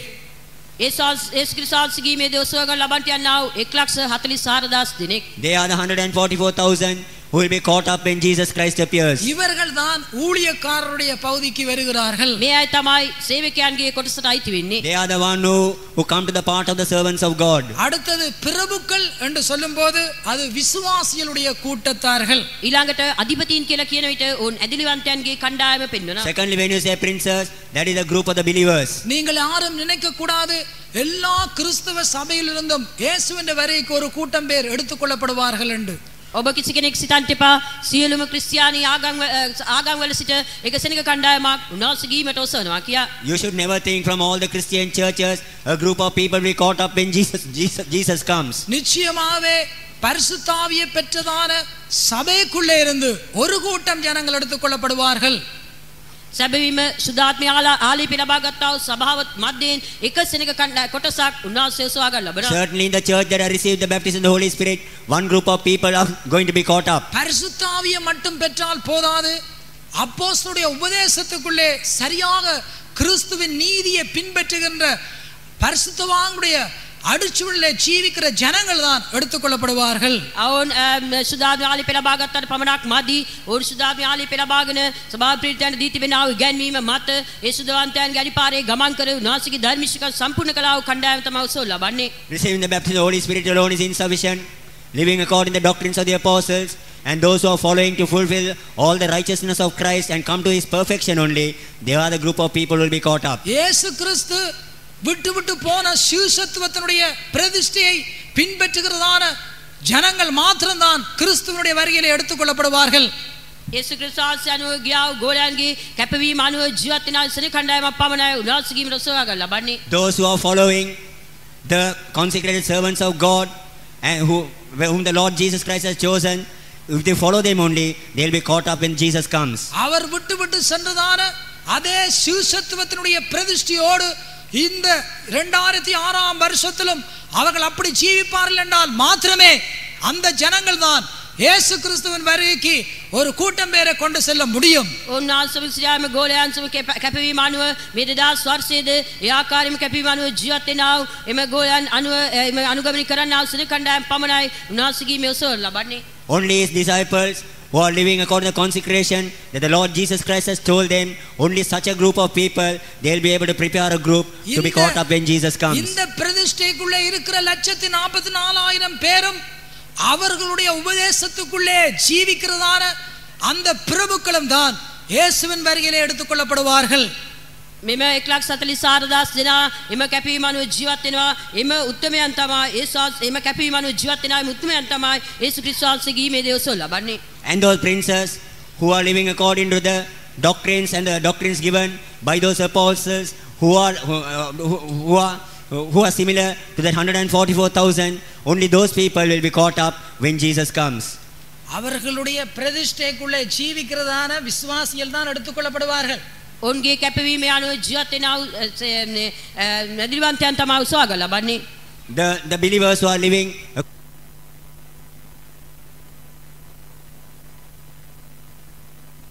මේ කුමද්ද පෙන්වන්නේ මේ මංගල්‍යයේ කොපමණ වර්ෂ ගානාවක් තිබෙන්න what යනවාද? does it show? How long will this feast last? யாராவது சொல்லலாம் பார்க்கலாம். ඔබ කාට හරි ගැන කියන්න Anybody පුළුවන්ද? can give the answer. யார் எத்தனை வருஷம் இந்த விருந்திலே எத்தனை வருஷம் இருக்க போறோம்? මේ මංගල්‍යයේ ඔබ කොපමණ වර්ෂ ගානාවක් සිටින්න යනවාද? For how long are we going to be in this feast? praise the Lord. 7 வருஷம். අවුරුදු 7ක්. 7 years. என்றென்றைக்கும் எடுத்துக்கொள்ளப்பட்டு என்றென்றைக்கும் அவரோடு கூட இருப்போம். සදාකාලික සදාකාලික උසාගල් ලැබ සදාකාලික සදාකාලික ඔබ උන්වහන්සේ සමග සිටින්න යනවා. We'll be caught up and forever and ever we'll be with the Lord. இந்த பிரபுக்களும் இந்த ஊழியக்காரருக்கும் விருந்து 7 வருஷம் காணப்படும். මේ උත්තමයන්ටද අධිපතීන්ටද මෙම මංගල්‍යය අවුරුදු 7ක් තිබෙන්න යනවා. And this feast will be for these princes and for these servants for 7 years. ஆனால் உயிரோடு இருக்கிறவங்களுக்கு தான் 7 வருஷம். ජීවත් සිටිනවට තමයි අවුරුදු 7ක්. But we are alive, for us only it's for 7 years. கர்த்தருக்குள்ளே மரித்த பரிசுத்தவான்களுக்கு இந்த 7 வருஷத்தோட அரியசம் சேர்த்து அவர்களுக்கு கொடுக்கப்படும், ஆசீர்வதிக்கப்படுவார்கள். නමුත් ක්‍රිස්තුස් වහන්සේ තුල මලාව සුද්ධවන්තයන්ට මේ අවුරුදු 7ට එක ඇරියසේකුත් එකතු කරලා ඒ වැඩි කර දෙන්න ලබන්න යනවා. But those saints of God who have slept in the Lord together with these 7 years, an Arius is also added and they'll be blessed in such a manner. உதாரணத்துக்கு ஒரு உதாரணம் சொல்றேன். 15 வருஷம் பாச நடராஜா மரிச்சென்று வெச்சுக்கொள்ளுங்கள். அப்ப 7ம் 15ம் 22 வருஷம் அவருக்கு கொடுக்கப்படுகிறது. උදාහරණයක් වශයෙන් පාස නඩරාජා මියගොස් අවුරුදු 15ක් කියලා සිතන්න. තව ඒ අවුරුදු 15 සමග අවුරුදු 7ක් තව වැඩි කර දීලා අවුරුදු 22ක් ඕන වැඩි කර දෙන්න ලබනවා. For example, think it's Pastor Nadaraja is 15 years since he died. Now for him 15 plus 7 22 years that it is given to him. அந்த 15 வருஷமும் அவர்களுக்கு பசி இல்லை, தாகம் இல்லை, புலம்பல் இல்லை, கவலை இல்லை. மற்றவர்கள் தன்னை ஏசி விட்டார்கள், மற்றவர்கள் இப்படி சொல்லிவிட்டார்கள் அல்லது தீங்கு செய்தார்கள் என்று ஒரு காலம் அவர்கள் நினைக்கிறதுக்கு சந்தர்ப்பமே வராது. එම අවුරුදු 5 ඇතුළතම ඔවුන්ට දුක නැහැ, වේදනාව නැහැ, කැළඹීම නැහැ, ඔවුන්ට බැනුම් අසන්න නැහැ, අනිත් අය ඔවුන් බැන්නක් කියා ඔවුන් දුක් වෙන්නේ නැහැ, වේදනාව වෙන්නේ නැහැ. මේ වගේ කිසිම පීඩාවක් ඒ අවුරුදු 15 ඇතුළත නැහැ. And for those 15 years they will not be grieved saying or sorrow saying others have hurt them, others have did harm unto them. They will have no tears, they will have no weeping, and also they will not even think saying that they should do any evil to them. அருமையான பரிசுத்தவான்களே, இந்த மேன்மையான அனுபவத்தை நாங்கள் பெற்றுக்கொள்ள வேண்டும் என்றால், அதை அனுபவிக்க வேண்டும் என்றால், நம் வாழ்க்கையிலே இந்த 127 என்ற கரெக்டருக்கு நாங்கள் வர வேண்டும். ප්‍රේමාන්තිනි මේ උසස් අත්දැකීම් අපේ ජීවිතය අත්දකින්න නම් අපි මේ දේවල් මුක්ති විඳින්න නම් අපිද අපගේ ජීවිතේ මේ 127 රටවල් 127ක් කියන ඒ අත්දැකීම අපගේ ජීවිතේ අපි ලබා ගන්න. Without saints of God, if we have to experience these things, we also should come to the experience of ruling over 127 nations. கர்த்தருக்கு ஸ்தோத்திரம் உண்டாகட்டும். උන්වහන්සේට ස්තුති වේවා. Praise the Lord. இந்த 127 என்றதான கரெக்டர் எங்களுக்கு வந்தால்தான் நாம் அந்த ஊழியக்காரர் அந்த அந்த பிரபுக்களுடைய கூட்டத்திலே எடுத்துக்கொள்ளப்பட்டு ஆண்டவருடைய விருந்துக்கு ஆயத்தப்படலாம். මේ 127 කියලාම ස්වභාවයේ ජීවිතයට පැමිණියොත් පමණයි අපිද උත්තමයන් සහ අධිපතීන් මෙන් මාරු වී උන්වහන්සේගේ මේ මංගල්‍ය කෑමේ අපිට සහභාගී වෙන්න ලබන්න පුළුවන්. Only if we receive the character of these 127 only as servants and also as princes, we also will be called and we also will be able to take part in that feast. யார் அந்த 127க்கு ஒரு ஆவிக்குரிய அர்த்தத்தை நாங்கள் கவனிப்போம். මේ 127ට ආත්මික තේරුමක් අපි සලකා Let us බලමු. consider the spiritual meaning of 127. ஆதியாகமத்தின் புத்தகம் 23ஆம் அதிகாரத்தினுடைய முதலாம் வசனத்தை நாங்கள் வாசிக்கின்ற பொழுது උපත්ති 23 වෙනි පරිච්ඡේදයේ පළවෙනි පදය අපි කියවා බලන විට Genesis 23:1 when you read, சாராள் 127 வருஷம் உயிரோடு இருந்தாள். இவ்வளவே சாராளுடைய வயது. සාරාගේ ජීවිත කාලය 127 අවුරුද්දකි. මේවා සාරාගේ ජීවිතයේ අවුරුදුය. Sarah was 107 and 20 years old. These were the years of the life of Sarah. கர்த்தருக்கு ஸ்தோத்திரம் உண்டாகட்டும். උන්වහන්සේට ස්තුති Praise වේවා. the Lord. சாராளுடைய வாழ்க்கையிலே கிட்டத்தட்ட 7 அதிசய குணாசீலங்களை நாங்கள் கவனிக்கலாம். සාරාගේ ජීවිතයේ අනුතරමින් 7 ආකාර විශේෂ වූ පුදුම ස්වභාවයන් අපි දකි ලබන්න පුළුවන්. Unique, especially 7 unique characters could be seen in the life of Sarah. இந்த சாராளுடைய குணாசீலங்கள் புதிய ஏற்பாட்டிலே ஜீவிக்கிற ஊழியர்களுக்கும் விசுவாசிகளுக்கும் இருக்காவிட்டால் நாம் ஒரு காலமும் இயேசுவின் வருகையிலே எடுத்துக்கொள்ளப்பட முடியாது. මේ සාරාගේ ජීවිතය දකි ලබව මෙම ස්වභාවයන් අලුත් ගිවිසීමේ සිටිනා වූ දේව සේවකයන්ෝ ඇදලිවන්තයන්ගේ ජීවිතවල සමකර ලබන්න බැරි නම් කිසි විටකත් අපේ උන්වහන්සේගේ මේ ඔසව ලබන්නේ නැහැ. The character that was found in Sarah, we did not found in the servants of God and the believers who are living in the New Testament times. They'll never be able to caught up when the Lord appears. சாராள் என்று சொல்லும்போது அவளுக்குரியதான அர்த்தம் என்ன? සාරා කියලා කියන විට ඒ අර්ථය කුමක්ද? When you say Sarah, what is the meaning of it? அவள் பிரபுவினுடைய மகளாக காணப்படுகிறாள். ඔහු උත්තමයේ දියණියක් ලෙස දකි ලබනවා. She was a daughter of a prince. எங்களுடைய ஆண்டவருடைய பிரபுக்களாக மக்களாக நாங்கள் காணப்பட வேண்டும். අපි අපගේ දිවින් වාසීගේ උත්තමයන් ලෙස අපි දකි ලබන්න ඕන. We must be the princes and the people of our God. இப்பொழுது இந்த 7 குணாசீலங்கள் எங்களுக்கு இருக்குதான்னு ஆராய்ந்து இல்லாவிட்டால் நீங்கள் பெற்றுக்கொள்ளுங்கள். දැන් මේ ගුණාංග හත අපගේ ජීවිතයේ තිබෙනවාද කියලා සෝදිසි කර බලා ඒ නැතිනම් ඒක අප ලබා ගන්න. Now examine yourself and see whether you have these 7 characters. If you do not have them, receive them. நாங்கள் ஆவலோடு காத்திருக்கிற அந்த கர்த்தராகிய இயேசு கிறிஸ்து அந்த சக்கரவர்த்தி அவருடைய நாளுக்கு நாம் ஆயத்தப்பட முடியும். එසේනම් අපි ආසාවෙන් බලා සිටිනා වූ එම බලවන්ත යේසු ක්‍රිස්තුස් වහන්සේගේ දවසට අප සූදානම් වෙලා ලබන්න පුළුවන්. It is only then we are ardently waiting for the appearing of the Lord. We'll be able to be made ready to meet the Lord Jesus Christ, the great emperor, when he comes. முதலாவது அவளுக்குள்ள இருந்த குணம் என்னவென்றால் கீழ்ப்படிதல்.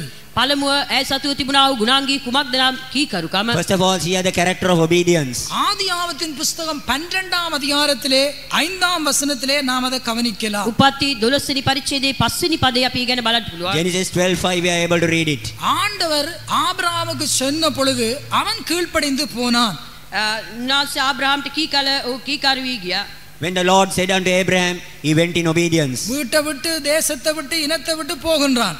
තමාගේ නිවස අතහැර නෑදෑයන් අතර දේශ අතහැර පිටත් යනවා. And he left his kindred and from his father's house and his land.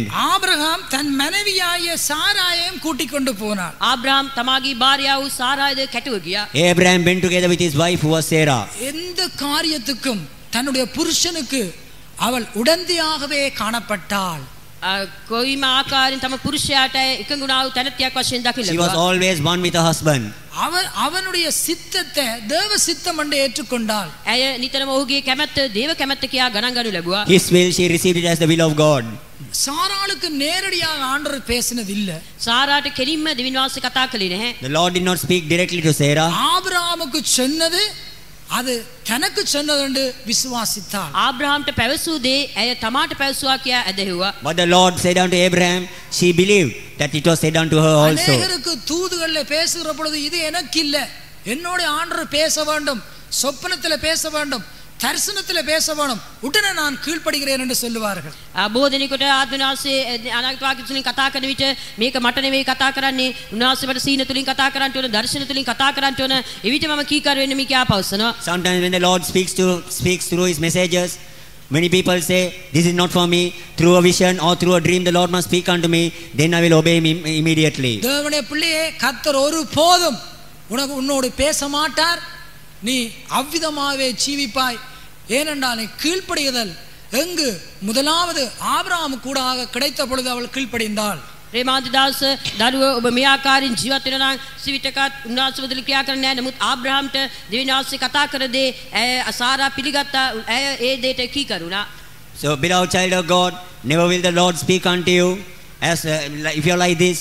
When Abraham, when the Lord spoke to Abraham, even Sarah accepted it as the Lord had spoken to her, and she implicitly obeyed. பரிசுத்த பவுல் ஆவிக்குரிய பிராரமாய் சொல்ற ஸ்திரீகள் அடக்கம் உள்ளவர்களாய் இருந்து புருஷனிடத்திலே கற்றுக்கொள்ள வேண்டும். ඒ නිසා තමයි සුදෝ පාවුල් ආත්මික ලෙස පවසනවා ස්ත්‍රීන් යටත් පාත්ව සිට පුරුෂයන්ගෙන් ඉගෙන ගන්න කියා. That is why Saint Paul says that the women should be under subjection to their husbands and learn from them. ஆண்டவர் ஏவாளோடு பேசவில்லை, புருஷன் அவன் ஆதாமிடத்துல தான் பேசி ஆதாம் தான் அவளுக்கு உபதேசம் கொடுத்தாள். දිවින් වහන්සේ ඒවා සමග කතා කළේ නෑ. පුරුෂයා වූ ආදාම් සමග තමයි කතා කළේ. ආදාම් කන්නු කරගෙන තමයි උන්වහන්සේට උපදෙස් දෙන්න ලැබුවේ. And the Lord did not speak unto Eve, spoke unto Adam. Through Adam only the counsel was given. ஒருவேளை கர்த்தர் சொப்பனங்கள் தரிசனங்களோடு உங்களோட பேசினால் நல்லது, அதை ஏற்றுக்கொள்ளுங்கள். ஆனால் கர்த்தர் பேசவில்லையாயின் கர்த்தர் உங்களுக்கு கொடுக்கிற தூதுகள் சத்தியங்களுக்கு கூடாக உங்களுடைய ஜீவியத்தை மாற்றி அதற்கு கீழ்ப்படிய வேண்டும். இல்லாவிட்டால் இயேசுவின் வருகையிலே எடுத்துக்கொள்ளப்பட முடியாது. ඔබට සමහර විට උන්වහන්සේ සීන තුලින් දර්ශන තුලින් කතා කරලා ලබන්න පුළුවන්. ඒක යහපත්. ඔබ ඒකට කීකරු වෙන්න. ඒ සමගම උන්වහන්සේගේ පණිවිඩය තුලින් උන්වහන්සේට කතා කරලා ලබන විට ඒක ඔබට කියා ඔබ පිළි අරගෙන ඒකට කීකරු වෙන්න. එවිට ඔබට උන්වහන්සේගේම සූදානම් වෙන්න පුළුවන්. So when the Lord speaks to you through visions or dreams, very good, you accept it. But when the Lord speaks to you through his teachings or through the messages, it is the Lord is speaking unto you, receive it and be obedient to it, only then you will be caught up. அவள் எவ்விதமான தடங்களும் முறுமுறுப்பும் இல்லாமல் புருஷனை பின்பற்றி கொண்டு சென்றாள். ඇයි කිසි ආකාරයේ බාධාවක් හෝ කෙඳිරීමක් නැතුව තමාගේ පුරුෂයාව අනුගමනය කරගෙන ගියා. Without causing any hindrance or without murmuring, she followed her husband. இதுதான் எங்களை ஸ்பிரிட் ஆஃப் ஒபீடியன்ஸ், எங்களுக்குள்ளே இருக்க வேண்டியதான தாழ்மை, கீழ்ப்படிதலின் ஆவி. මේ තමයි අප තුළ තිබිය යුතු කීකරුකමේ ආත්මය. This is the spirit of obedience that should be found in us. அடுத்ததாக 12ஆம் அதிகாரம் 12ஆம் வசனத்திலே கவனிக்கின்றோம். 12 වෙනි පරිච්ඡේදයේ 12 වෙනි පදය අපි බලනවා. After that 12th chapter, the 12th verse we read, அவளை பாதுகாக்கிறதற்கு அவள் முற்படுகின்றாள். මෑ ඔහුගේ අව ආරක්ෂා කරන පිණිස ඉදිරිපත් වුණා. and she comes in order to preserve her. எகிப்தில் உள்ள மக்களுக்கு அவள் சொல்லுகின்றார், என்னுடைய சகோதரி என்று சொல்லுகின்றான். මිසරේ සිටිනා සෙනගට ඔහු පවසා තිබුණා මාගේ සහෝදරිය කියා. To the people of the Egyptians he said, this is my sister. 13ஆம் வசனத்திலே நான் பிழைத்திருக்கும்படிக்கு நீ உன்னை என் சகோதரி என்று சொல்லுகின்றார். 13 වෙනි පදයේ කියනවා මාගේ ප්‍රාණය ගැලවෙන පිණිස නුඹ මාගේ සහෝදරියයි කියන ලෙස ඉල්ලමි කියලා. 13th verse he says, you tell that you are my sister so that I can live. இதனுடைய கரெக்டர், இதனுடைய சுபாவம் என்னவென்றால், நாம் எப்பொழுதும் எங்களுடைய ஆவிக்குரிய மனுஷனை பாதுகாக்கிற ஜனங்களா இருக்க வேண்டும். මේ ස්වභාවය කුමක්ද නම් අපි නිතරම අපගේ ආත්මික මනුෂ්‍යව ආරක්ෂා කරන්නා වූ අයව සිටින්න ඕන. This character is always must preserve our spiritual life. இந்த இடத்திலே ஆபிரகாமை எங்களுடைய ஆவிக்குரிய மனுஷனுக்கு எடுத்துக்கொள்ளலாம். මේ සානමේ ආබ්‍රහම් අපගේ ආත්මික මනුෂ්‍යයාට ගණන් ගන්න ලබන්න පුළුවන්. Abraham can be taken as our spiritual man. அருமையான சாரார்களே, உங்களுடைய ஆவிக்குரிய மனுஷன் சாகாதபடிக்கு அவனை காப்பாற்றுகிற உத்தரவாதத்தை கர்த்தர் உங்களுக்கு கொடுத்திருக்கிறார். ප්‍රේමාන්ත සාරා ඔබගේ ආත්මික මනුෂ්‍යයා නොමැරෙන පිණිස ඔහු ආරක්ෂා කරන්නා වූ වගකීම උන්වහන්සේ ඔබගේ අතට දී තිබෙනවා. Beloved Sarah, the Lord has given you the responsibility so that your spiritual man will not die. ஒரு நாளும் நம்முடைய ஆவிக்குரிய மனுஷன் சாகிறதுக்கு நாம் இடமளிக்க கூடாது. කිසි දවසක අපගේ ආත්මික මනුෂ්‍යයා මැරෙන්න අපි ඉඩ දෙන්න හොඳ නැහැ. Never should we allow our spiritual man to die. இங்கு அந்த வாழ் செய்த கீழ்ப்படியாம அல்லது அந்த பழத்தை புசித்தபடியினால் ஆவிக்குரிய மனுஷன் செத்து போனான். මෙතන ඒවා කලාව එම අකීකරුකම එසේ නැත්නම් මේ ඵලයේ අනුභව කිරීම කඩු කරගෙන ආත්මික මනුෂ්‍යයා මිය ගියා. Because of the disobedience of Eve, because she ate of that fruit, she died. எங்களுடைய ஆவிக்குரிய மனுஷனை பாதுகாக்கிறது தான் இரண்டாவது சாராளுக்குள்ளே இருந்த சுபாவம். අපගේ ආත්මික මනුෂ්‍යව ආරක්ෂා කිරීම තමයි සාරා තුල තිබුණා වූ දෙවෙනි ස්වභාවය. Preserving our spiritual life is the second character that was found in Sarah. இயேசுவின் வருகையிலே நாங்கள் எடுத்துக்கொள்ளப்பட வேண்டும் என்றால் ஆவிக்குரிய மனுஷன் அவ்விதமாய் வளர்ந்து புஷ்டியாய் காணப்பட வேண்டும். උන්වහන්සේගේ මේ දෝෂෝගල ලබන්න ඕන නම් ආත්මික මනුෂ්‍යයා පුතල වර්ධනය වී සඵල වී වර්ධනය වෙන්න ඕන. To be caught up when Jesus comes, a spiritual man must grow in such a manner and he should be found as a fat person. அடுத்ததாக மூன்றாவது குணாசீலம் என்ன? ඊළඟ තුන්වෙනි ගුණාංගය What is the කුමක්ද? third character? தன்னை பார்க்கிலும் சிறியவர்கள் ஆசீர்வதிக்கப்பட அவள் வாஞ்சித்தாள். තමාට වඩා කුඩාය ආශිර්වාද ලබන එක ඇය කැමති වුණා. She desired that those who are much smaller than her should be blessed. அல்லாவிட்டால் தன்னை பார்க்கிலும் எத்தனையோ ஆவிக்குரிய ஜீவியத்திலே இழிவானவர்கள் அற்பமாய் எண்ணப்பட்டவர்களே அவர்கள் ஆசீர்வதிக்கப்பட வேண்டும் என்று அவள் வாஞ்சித்தாள். එසේ නැත්නම් තමාට වඩා ආත්මික ජීවිතයේ දිලිඳුව සිටියා වූ අය පහත්ව සිටියා වූ අය ඔවුන් ආශිර්වාද ලබන්න ඕන කියා ඇය කැමති වුණා. She desired that people who are very much poorer in their spiritual life than her, people who are despised in the spiritual life more than her, that they should be blessed. உங்களை பார்க்கிலும் படிப்பிலும் தராதரத்திலும் அந்தஸ்திலும் குறைவா இருக்கிறவர்கள் பாவிக்கப்படுகிற பொழுது உங்களுக்கு எரிச்சலின் ஆவி அல்லது பொறாமை ஏற்பட்டு கொண்டிருக்கிறதா? ඔබට වඩා නුගත් අය දිලිඳු අය දිලිඳන් අරන් දිනාසේ පාවිච්චි කර ලබන විට ඒ ගැන ඔබට ඊර්ෂ්‍යාවක් වෛරයක් ඇති වෙනවද? When people who are less educated than you, when people who are much more poorer than you, who much more or despised than you, when the Lord uses them, is the spirit of envy and the spirit of jealousy working in you? தன்னுடைய அடிமை பெண்ணாகிய ஆகாரை தன்னுடைய புருஷனுக்கு கொடுக்கின்றாள். සාරා තමාගේ මේ කාර්යය හාගාරව පුරුෂයාට පාවා දුන්නා. Sarah gave a handmaid Hagar to the husband. இதை எடுத்துக்கொள்ளலாம், நன்மை செய்ய வேண்டும். මෙය යහපත් කිරීම ගණන් ගන්න You can take this as to do good.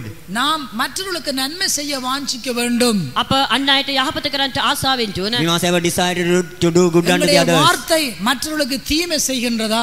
අපගේ වචන අන් අයට අයිතුකම කරනවාද? Our words, does it cause evil to the others? மற்றவருடைய இருதயத்தை கொலை செய்து கொண்டிருக்கிறதா? අනිත් අයගේ සිත අපි මරමින් සිටිනවාද? Is it killing the hearts of the others? உங்களுடைய கிரியைகள் மற்றவர்களுக்கு தீங்கு செய்து கொண்டிருக்கிறதா? ඔබගේ ක්‍රියාවල් අන් අයට නපුර කරමින් සිටිනවාද? Are your works harming the others? உங்களுடைய பார்வைகள் கிரியைகள் மற்றவர்களை கொலை செய்து கொண்டிருக்கிறதா? ඔබගේ බැල්ම ඔබගේ ක්‍රියාවල් අන් අයව මරමින් සිටිනවාද? Your looks and your works, is it killing the others? ஆனால் சாராள் என்பவள் ஒரு மூத்த மேன்மையான ஒரு ஸ்திரீ, ஆனாலும் கூட மற்றவர்கள் ஆசீர்வதிக்கப்படுவதற்கு அவள் தடையாகவே இருக்கவில்லை. නමුත් සාරා තවුතුමු වැඩිමාළු සහෝදරියක් සිටියා. නමුත් ඇය කිසි විටකන් අන් අය ආශිර්වාද ලබන එකට බාධාවක් සිටියේ නැහැ. But Sarah was a greater person, but she never desired, she was never hindered others from being blessed. Coin என்பவன் தன்னுடைய சுதந்திரத்தை இழந்ததற்கு காரணமே எரிச்சலின் ஆவி, பொறாமையின் ஆவி. කායින් කියන තැනතා තමාගේ ආශිර්වාදය නැති කරගන්න හේතුවම නම් එම ඊර්ෂ්‍යාව සහ වෛරයයි. Because of the spirit of envy and jealousy only, Cain lost his inheritance. தன்னுடைய புருஷனுக்கே அவ்வண்ணமான ஒரு காரியத்தை செய்கின்றாள். எவ்வளவு உலகத்தார் செய்யக்கூடாத ஒரு காரியத்தை அவள் செய்கின்றாள். තමාගේ පුරුෂයාට මේ වගේ දෙයක් කරනවා ලෝකයා විසිනුත් කරන්නට බැරි වූ කාරණාවක් ඇය විසින් තමාගේ පුරුෂයාට කළ ලැබුවා. To a husband is doing such a thing, even the worldly people will not do such a thing. இது ஒரு பக்கத்துக்கு எடுத்துக்கொள்ளலாம். நாம் நன்மை செய்ய வேண்டும், எரிச்சல் அடையக்கூடாது. மற்றவர்கள் பாவிக்கப்படுகிற பொழுது, மற்றவர்கள் உயர்த்தப்படுகிற பொழுது, கனப்படுத்துகிற பொழுது நாங்களும் உயர்த்தி கொடுக்க வேண்டுமே ஒழிய அவர்களுக்கு குழி வெட்ட போகக்கூடாது. අපි මේ කුමාරද පෙන්වු කර ලබන්නේ අන් අය උසස් කර ලබන විට, අන් අය පාවිච්චි කර ලබන විට, අනිත් අය ගෞරවයට පත් කර ලබන විට අපි තව තවත් ඕන උසස් කර ලබන්න ඕන. අපි ඕන්ට වලවල් කපනවා නෙවෙයි, ඕන්ව පහත් කරනවා නෙවෙයි. So when the others are exalted, when the others are used much more, when the others are being honored much more, we also should give a hand to that, so that that will be done unto them. But we should never go to do commit. இந்த ஆவி உங்களுக்கு இருந்தால்தான் சாராளுடைய நன்மை செய்கிற ஆவி, தாழ்ந்தவர்கள் அல்லது உங்களை பார்க்கிலும் அனுபவத்தில் குறைந்தவர்கள் ஆண்டவருக்காக கிரியை செய்கிற பொழுதெல்லாம் சந்தோஷப்படுங்கள், களி கூறுங்கள், அதிலே பிரியப்படுங்கள். அப்பொழுதுதான் நீங்கள் மூன்றாம் வருஷத்தினுடைய விருந்துக்கு ஆயத்தப்பட முடியும். ඔබටත් සාරාත් තුළ තිබුණා මේ ස්වභාවය තිබෙන්න ඕන. ඔබට වඩා නුගත් අය පහත් අය විනාශරම් පාවිච්චි කරලා ලබන විට ඒ ගැන ප්‍රීති සන්තෝෂ වෙන්න උන්ට උදව් උපකාර කරන්න. ඒ විදිහ තමයි ඔබට තුන්වෙනි වර්ෂයේ පවත්ව ලබන්නා වූ මේ සන්න මංගල්‍යයට සහභාගී වෙන්න ලබන්න පුළුවන්. So you must have the character that Sarah had. When the others who are much more lower than you, when the Lord takes them and the Lord uses them, you also must give a helping hand to them. For this character is found in you, only you will be able to enter into the third year. ஒரு முறை மன்னார்லே ஒரு விசுவாசிக்கு ஒரு பொறுப்பு கொடுத்தாங்க. ඒක අවස්ථාවක මන්නාරමේ සිටියා වැදිලිවන්තයෙකුට ඒක වගකීමක් බාර දුන්නා. Once in Manna, I gave a certain responsible post to a இந்த believer. வெறுதான புதிய ஆத்துமாக்களை சந்திச்சு சாப்பாடு கொடுத்து அவங்களை அனுப்பி வைக்க வேணும். அவங்களுக்கு சத்தியம் சொல்ல வேணும். පැමිණ තිබෙන අලුත් අයට සම්මුඛ වෙලා උන්ට කතා කළා සත්‍යතාවය පවසලා උන්ට කෑම බීම දී උන්න පිටත් කරලා අරින්න ඕන. New people you should meet, tell the truth and see that they get their meal and send them away. அந்த பழைய விசுவாசிகளுக்கு பொறுத்து கொள்ள முடியவில்லை. சொன்னார்கள், நேற்று முந்தினால் வந்தவர்களை இவ்வளவு பொறுப்பெல்லாம் கொடுக்கிறார்கள், நாங்கள் எவ்வளவு காலம் இருக்கிறோம் என்று சொல்லி அவர்கள் எதிர்த்தார்கள். නමුත් මේක පරණ ඇදිලිවන්තයට දරා ගන්නට බැරුව තිබුණා. මෝ ඊයේ පෙරේදා පැමිණි අලුත් කෙනෙක්. නමුත් අපි මේ පමණ වර්ෂ ගණන් පරණ අයව සිටිනවා. නමුත් මොකට මේ ආකාර වගකීමක් දී තිබෙනවා කියා ඒක උන්ට දරා ගන්නට බැරුව ගියා. But the old believers, they were not able to endure this. They said this person is a new person who has come and now he has been given a very responsible thing has been handed over to him. Saying so, because they were unable to bear it, they were against him. நாம் கிறிஸ்துவுக்குள்ளே புதியவர்கள் பழையவர்கள் என்று இல்லை. எங்களுடைய தாழ்மை, எங்களுக்குள்ள இருக்கிற கீழ்ப்படிதல், எங்களுக்குள்ள இருக்கிற நன்மை செய்கிறவைகளை தான் ஆண்டவர் பார்க்கின்றார். අපි ක්‍රිස්තුස් වහන්සේ තුල පරණ අය නෙවෙයි, අපි ක්‍රිස්තුස් වහන්සේ තුල අලුත් අයව සිටිනවා. අපි තුල තිබෙනා වූ යටහත්කම, කීකරුකම, යහපත්කම් කිරීමේ ස්වභාවය දෙස තමයි උන්වහන්සේ බලන්නේ. Not all the Lord does not see whether we are new in Christ or whether we are old in Christ. All the spirit of the character of obedience, the character of doing good, and the character of humility that is in us. That is what the Lord sees. வருகையிலே எடுத்துக்கொள்ளப்படுவது எங்களுடைய அனுபவங்களோ வேற எந்த ஒன்றும் இல்லை. எங்களுடைய ஜீவியமும் எங்களுடைய சுபாவமும் தான் இயேசுவின் வருகையிலே எடுத்துக்கொள்ளப்படுகிறது. ඒ ශාන්සිකීමේ දවස ලබන්නේ අත්දැකීමෝ වෙන කිසි දෙයක් නෙවෙයි. අපගේ ජීවිතයත් අපගේ ස්වභාවයත් පමණයි උන්වහන්සේගේ දවස ලබන්නේ. It is not our experience that makes us to be caught up when Jesus comes, but our life and our very character only makes us to be caught up when Jesus comes.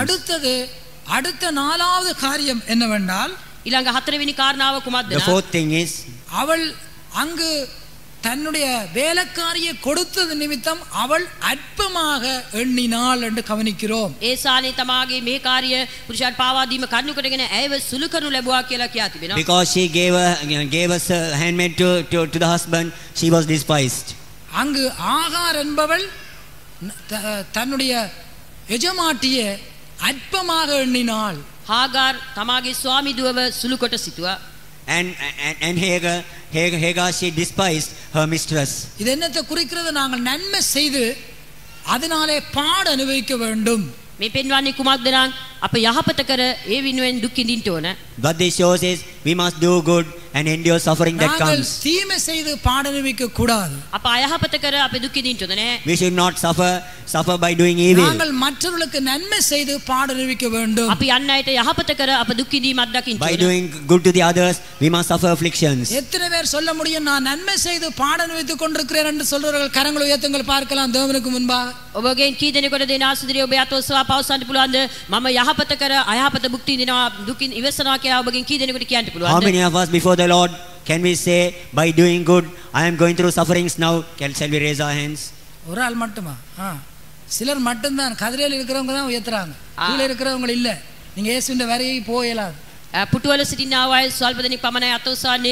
ඉඳගෙන සිටිනා අය අතිශය නෑ. උන්ට ඒ ශාස්ත්‍ර ගීමට යන්න බෑ. Only those who are seated in the chairs, but those who are on the mats, they didn't raise their hand, they cannot go when Jesus comes. பாருங்கள், சாராளுடைய character நம்முடைய வாழ்க்கையிலே இருக்க வேண்டும் என்று கர்த்தர் விளங்கப்படுத்துகிறார். බලන්න සාරාගේ ජීවිතයේ තිබුණා වූ ස්වභාවයේ චරිත ලක්ෂණ අපගේ ජීවිතයේ තිබෙන්න ඕන කියලා උන්වහන්සේ අපිට අඟවා දෙනවා. See, the Lord is showing that the very character that Sarah had, we also should possess. நாங்கள் மற்றவர்களுக்கு நன்மை செய்து அவர்கள் செய்கிற தீமைகளை நாம் ஏற்றுக்கொள்ள வேண்டும். අපි අන් අයට යහපත කර අන් අය අපිට කරන්නා වූ අයහපත අපි පිළිගන්න ඕන. We must do good to the others, and the evil that they do unto us, we must bear it. நமக்கு அவர்கள் செய்கிற எல்லா விதமான தீமைகளையும் சந்தோஷமா நாம் ஏற்று திரும்பவும் அவர்களுக்கு நன்மை செய்ய வேண்டும். අපි ඕන්ට කරන්නා වූ යහපත වෙන්නේ නෝන් අපිට කරන්නා වූ සියලුම අයිතිකම අප ප්‍රීතියෙන් එක භුක්ති විඳ දරාගෙන අපි නැවතත් ඕන්ට යහපත කරන්න ඕන. When we do good to the others, when they do evil unto us, and with joy we must receive it, and once again we must do good unto them. கர்த்தருக்கு ஸ்தோத்திரம் உண்டாகட்டும். උන්වහන්සේට ස්තුති Praise the වේවා. Lord. அடுத்தது 16ஆம் அதிகாரம் 9ஆம் வசனத்திலே அவள் நாச்சியாராக காணப்பட வேண்டும். 16 වෙනි පරිච්ඡේදයේ 9 වෙනි පදේ ඇය යටහත්ව සිටින්න ඕන. 16 chapter verse 9, she must be the mistress. அவள் நாச்சியார் 9ஆம் வசனம் 9 වෙනි 9. පදේ. ඔබ යටහත්. සිංහලෙන් කියන්න. එවිට ස්වාමීන් වහන්සේගේ දූතයා නුඹ ස්වාමිදුව වෙතට හැරී ගොස් ඇයට சுவாமிதுவ. යටහත් நாச்சியார் சுவாமிதுவ. நாச்சியார் அவளை பார்த்து அவள் ஒரு நாச்சியாராக காணப்படுகிறார். ඇය දෙස බලා ඇයට ස්වාමිදුවෙක් ලෙස සිටින්න කියා පැවසුවා. Looking unto her, she was seen as a mistress. அதன் அர்த்தம் நாச்சியார் என்று சொல்லும்போது எப்படி வருகிறது தெரியுமா? ස්වාමිදුව කියලා කියන විට අර්ථය කුමක්ද කියලා දන්නවද? When you say mistress, do you know how it happens? ஒரு சாதாரண ஒரு ஸ்திரீ, සාරා කියන ස්ත්‍රිය Just a normal woman. அவள் தேவபக்தி உள்ள ஸ்திரீயாக வேண்டும். ඇය දේවභක්තික ස්ත්‍රියක්ව සිටින්න She ඕන. must become a godly woman. கனம் பெற்ற ஸ்திரீயாக வேண்டும். ගෞරවය ලැබුවා ස්ත්‍රියක්ව සිටින්න She must be ඕන. a woman who received honor. எல்லாவற்றிலும் முதிர்ச்சி அடைந்த ஸ்திரீயா இருக்க வேண்டும். සියල්ලෙන්ම සම්පූර්ණ ස්ත්‍රියක්ව සිටින්න ඕන. She must be a woman who is matured in all things. அதுக்கு பிறகுதான் அவள் நாச்சியார். ඊට පස්සෙ තමයි ඇය ස්වාමිදුවෙක් වෙන්නේ. After that only she becomes a mistress. கர்த்தருக்கு ஸ்தோத்திரம். උන්වහන්සේට ස්තුති Praise වේවා. the Lord. இங்கு ஆகாருக்கு தேவதூதன் சொல்லுகிறான், உன்னுடைய நாச்சியார் அண்டைக்கு போய் அடங்கியிரு. මේ සානේ හාගාට උන්වහන්සේ පවසනවා ඔබගේ ස්වාමිදුව වෙතට ගොස් යටත්ව සිටපන්න කියා. And the angel of the Lord told unto Hagar, return to thy mistress and be under subjection. ஆண்டவர் எங்களுக்குள்ளே அந்த நாச்சியாருடைய அந்த தத்துவம் எங்களுக்குள்ளே வர வேண்டும். එම ස්වාමිදුව කියන තත්ත්වය අපි තුළට පැමිණෙන්න ඕන. That state of being that mistress should come unto us. நாங்கள் கற்புள்ள ஸ்திரீகளாய் கன்னிகளாய் காணப்பட வேண்டும். අපි පිසු කන්‍යාවන් මෙන් දකි ලබන්න ඕන. We must be a chaste virgin. விசுவாசிகளா இருந்தால் நீங்கள் தேவ பக்தி உள்ளவர்களாய் இருக்க வேண்டும். එදිරිවන්තයෙක් සිටින ඔබ දේවභක්තිකව සිටින්න ඕන. As believers, you must be godly people. கனம் பெற்ற ஸ்திரீகளாய் இருக்க வேண்டும். ගෞරවය ලැබුවා ස්ත්‍රියන් සිටින්න ඕන. You must be a woman who has received honor. கனம் பெற்ற என்று சொல்லும்போது ஷூனேமியால் அங்கு பரிசுத்தவான்களாலே ஒரு ஏற்படுத்தப்பட்ட ஒரு கனம் பெற்ற ஸ்திரீ. ගෞරවය ලබන ස්ත්‍රිය කියලා කියන විට එම සූනමේ ස්ත්‍රිය සුද්ධවන්තයන් විසින් ගෞරවය පත් කර ලැබුවා ස්ත්‍රියක්ව සිටියා. When you say a woman has received honor, the Shunammite woman, she was appointed by the saints of God and she had received honor. அவள் பரிசுத்தவான்களை நேசித்தாள். ඇය සුද්ධවන්තයන් ප්‍රේම කළා. She loved the saints of God. அடுத்ததாக நாம் ஒரு முதிர்ச்சி உள்ளவர்களாய் மாற வேண்டும். ඊළඟට අප වැඩිහිටි කෙනෙක් වශයෙන් මාරු වෙන්න After ඕන. that we must become a matured person. சுபாவங்களிலே ஜெபங்களிலே எல்லாற்றிலும் முதிர்ச்சியுடையவர்களாய் மாற வேண்டும். ස්වභාවයන් වල යාඥාවලදී සියල්ලෙදිම හොඳ පුරුදු පුහුණුනාව කෙනෙක් වශයෙන් මාරු වෙන්න ඕන. In our prayer life and in our character we must be matured. சபையில் உள்ள ஆண்களாய் இருக்கலாம், புருஷர்களாய் இருக்கலாம், ஸ்திரீகளாய் இருக்கலாம், நாம் யாவரும் சாராளுடைய சுபாவத்துக்குள்ளே வர வேண்டும். සභාවේ සිටින ස්ත්‍රීන් වෙන්න පුළුවන්, පුරුෂයන් වෙන්න පුළුවන්. අපි සියලු දෙනාම මෙම සාරාගේ ස්වභාවයට පැමිණෙන්න ඕන. It can be a man or a woman who is in the church. Every one of us should come to the very character that Sarah had. அடுத்தது ஆறாவது காரியமாய் அவளுக்குள்ளே இருந்ததான சுபாவம், அவளுடைய பெயர் மாற்றப்பட வேண்டும். 6 වෙනුව ඇය තුළ තිබුණා වූ ස්වභාවය කුමක්ද නම් ඇගේ නම මාරු වෙන්න ඕන. And the character, next character, the sixth character was her name should be changed. 17ஆம் அதிகாரம் 15ஆம் வசனத்திலே நாம் கவனிக்கிறோம். 17 වෙනි පරිච්ඡේදයේ 15 වෙනි පදයේ අපි ගැන දකිනවා. Chapter 17 verse 15. உன்னுடைய பெயர் சாரா என்று இனி சொல்லப்படாது, சாராள் என்று சொல்லப்படுவதாக. මින් පසුව ඔබගේ නම සාරායි නොව සාරා වන්නේය. And your name will not be Sarah anymore, it will be Sarai. இதனுடைய அர்த்தம் என்னத்தை குறிக்கிறது? நாங்கள் எப்பொழுதும் பெருகிற ஜனங்களாய் காணப்பட வேண்டும். මේ අර්ථය කුමක්ද නම් අප නිතරම වැඩි වෙන්නා වූ සෙනගක්ව සිටින්න ඕන. The meaning of this is we must grow, expand. இயேசு கிறிஸ்துவின் வருகையிலே நாம் எடுத்துக்கொள்ளப்பட வேண்டும் என்றால் கனி கொடுக்கிறவர்களாய் காணப்பட வேண்டும். යේසු ක්‍රිස්තුස් ආසිගීමේදී අපොස්තල ලබන්ට ඕන නම් අපි පළ දරන්නා වූ සෙනගක්ව සිටින්න ඕන. At the coming of the Lord Jesus Christ, for us to be caught up, we must bear fruits. அடுத்ததாக 7வது கரெக்டர் 18ஆம் அதிகாரத்தினுடைய 7ஆம் வசனத்திலே 6ஆம் வசனத்திலே கவனிக்கிறோம். ඊට පස්ව 7 වෙනි ස්වභාවයේ 18 වෙනි පරිච්ඡේදයේ 6 වෙනි පදය අපි බලනවා.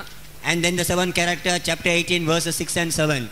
சாராளிடத்திலே ஆபிரகாம் சென்று, நீ சீக்கிரமாய் 3 படி மெல்லிய மா எடுத்து பிசைந்து அப்பஞ்சுடு என்று சொல்லுகின்றான்.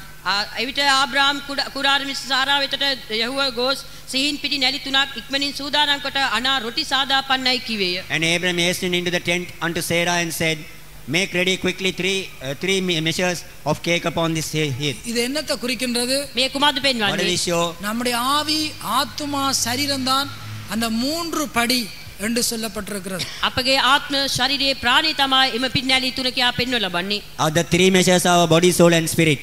மெல்லிய மாவு என்று சொல்லும்போது இந்த திருத்துவ சரீரத்திலே நாம் தேவ சித்தத்தை செய்ய வேண்டும். සිහින් පිටිකයක් පවසන විට මේ ත්‍රිත්වය ශරීරයේ අපි දේව කැමැත්ත කරන්න ඕන. When you say the fine flour in our this triune body, we must do the will of அதை God. பிசைஞ்சு தான் அப்பம் சுட வேண்டும். ඒ අනා තමයි රොටි සාදන්න ඕන. It should be mixed and the cake must be baked. நம்முடைய ஆவி ஆத்மா சரீரம் மூண்டும் கர்த்தருக்கு முன்பாக குற்றமற்றதா இருக்கும்படிக்கு தேவ சித்தத்திலே நாம் பூர்ணப்பட்டவர்களாய் இருக்க வேண்டும். අපගේ ආත්මයේ ශරීරයේ ප්‍රාණයේ සියල්ලම නිදොස්ව දකි ලබන පිණිස අපි දේව කැමැත්ත කර සම්පූර්ණ ආවව සිටින්න ඕන. We must be perfect in doing the will of God, so that our body, soul and spirit before the Lord will be found blameless. இந்த சாரால் ஆபிரகாம் தன்னுடைய பிள்ளையை பலி செலுத்த கொண்டு போன பொழுதும் கூட இவளோடு கூட எந்த தொடர்பும் வைத்துக் கொள்ளவில்லை.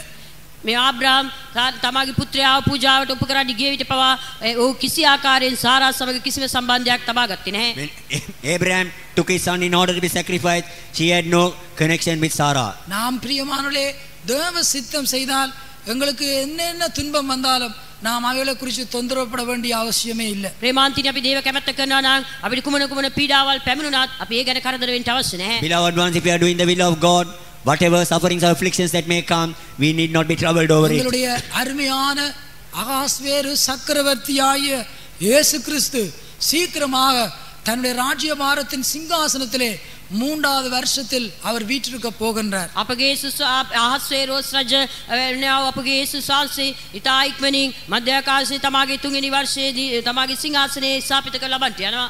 And our King Ahasuerus, that great emperor, the Lord Jesus Christ, very soon in that 3rd year, in the mid-year, he is going to keep his throne and he is going to reign from தன்னுடைய there. ஊழியக்காரருக்கும் தன்னுடைய பிரபுக்களுக்கும் விருந்து செய்ய போகின்றார். තමාගේ උත්තමයන්ටද අධිපතීන්ටද මංගල්‍යයක් පවත්වලා ලබන්නට යනවා. And he is going to have a feast for his servants and also for his அருமையான princes. ஊழியக்காரரே, பிரபுக்களே, உங்களுக்குள்ளே இந்த 127 என்றதான அந்த கரெக்டர் வராவிட்டால் நாம் கர்த்தருடைய சன்னிதானத்திலே போய் அவருடைய விருந்திலே பங்குள்ள முடியாது. ප්‍රේමාද උත්තමේනි අධිපතියනි නුඹලා තුලත් මේ 127 කෙනා ස්වභාවයන් ඔබගේ ජීවිතේ ගොඩනගා ලබන්න නැත්නම් උන්වහන්සේගේ ඊමත් ඒ ගොස් එම මංගල්‍යයේ කෑමේ අපිට සහභාගී වෙන්න ලබන්න බෑ. Beloved princes and beloved servants, if this character which is 127 does not be found in our lives, we cannot enter into that feast and be with the Lord. எல்லாரும் முழங்கால் படிடுவோமா. සියලු දෙනාම දනි සිරිමු. Let us all kneel நாம் down. கீழ்ப்படிதல் உள்ள ஆவியிலே வருவோம். අපි කීකරුකමේ ආත්මයට පැමිණෙමු. Let us come to the spirit of obedience. அதான் அவளுக்குள்ளே இருந்த முதலாவது கரெக்டர். அந்த சாராளுக்குள் இருந்தது கீழ்ப்படிதலின் ஆவி. ඒ තමයි පළමු කොටම සාරා තුල තිබුණා වූ ස්වභාවය ඒ කීකරුකමේ ආත්මය. That was the first character that Sarah had. It was the spirit of obedience. நம்முடைய ஆவிக்குரிய மனுஷனோடு நாங்கள் ஒத்து போக வேண்டும். අපගේ ආත්මික මනුෂ්‍යයා සමග අපි එකඟ වෙන්න ඕන. We must be one with our spiritual man. பரிசுத்தவான்கள் நடத்திப்புக்காரரோடு நமக்கு ஒத்து போகிற இருதயம் இருக்க வேண்டும். සුදවන්තයන් සහ මඟ පෙන්වන්නා වූ අය සමග අපිට එකඟ වෙන්නා වූ සිතක් තිබෙන්න ඕන. We must have a heart that goes together with the leaders and with the saints of God. ஆவிக்குரிய மனுஷனை நாம் பாதுகாக்கிற ஜனங்களா இருக்க வேண்டும். ආත්මික මනුෂ්‍යව ආරක්ෂා කරන්නා වූ සෙනගක් සිටින්න We ඕන. must be those who are preserving the spiritual man. மூன்றாவது நன்மை செய்ய வேண்டும். மற்றவருடைய உயர்வுக்கு நாம் காத்திருக்க வேண்டும். எரிச்சல் அடையக்கூடாது. දෙවෙනුව අප යහපත කරන්න ඕන. අනිත් අයගේ උසස් වීම ගැන අප බලා සිටින්න ඕන. ඒ ගැන අප ඉරිෂ්‍යාවෙන් ලබන්න ඕන නැහැ. After that we must do good. We must wait for the promotion of the others. We should not be jealous. நாலாவது நன்மை செய்து பாடல் வைக்க வேண்டும். நாம் நன்மை செய்து அவருடைய தீமையை நாம் அனுபவிக்க வேண்டும். අපි ඊළඟ කාරණා අපි යහපත කර දුක් විඳින්න ඕන. යහපත කර අප එම දුක් අත්දකින්න ඕන. After that we must do good and suffer affliction. Doing good we must have this experience of suffering. ஐந்தாவது நாங்கள் நாச்சியாருடைய அந்த மேலான உயர்வான ஆவிக்குரிய ஜீவியத்துக்கு வர வேண்டும். ඊළඟට අප එම ස්වාමි දුව කියන ඉතා උසස් වූ ආත්මික මට්ටමට අපි පැමිණෙන්න And we ඕන. must also come to the spiritually matured stage like a mistress. ஆறாவது நாங்கள் எங்களுடைய பெயர்கள் மாற்றப்பட்டு நாங்கள் பெருகிறவர்களாக ஆவியின் கனிகளை பெருக பண்றவர்களா இருக்க வேண்டும். අය වෙනුව අපගේ නාමයේ මාරු කරනු ලැබ අප වැඩි වෙනු ලබන්න ඕන. අපි ආත්මික පළ දරන්නා වූ අයව සිටින්න After that ඕන. our names must be changed. We must bear the fruits of the spirit and we must abound in them. ஏழாவது காரியமாய் தேவ சித்தம் செய்ய வேண்டும். 3 படி மாவை பிசைந்து அதிலே அப்பம் சுடுறவர்களா இருக்க வேண்டும். හත් වෙනුව අපි දේව කැමැත්ත කරන්න ඕන. පිටි නැලි තුනක් අනා අපි ඒකෙන් රොටි සාදුන් ලබන්න ඕන. Seventhly, we must do the will of God the 3 measures of meal, we must mix it and we must bake that நம்முடைய meal. ஆவி ஆத்மா சரீரம் மூண்டும் கிறிஸ்துவின் நாளிலே குற்றமற்றதாக இருக்கும்படிக்கு தேவ சித்தத்துக்கு ஒப்புக்கொடுப்போமாக.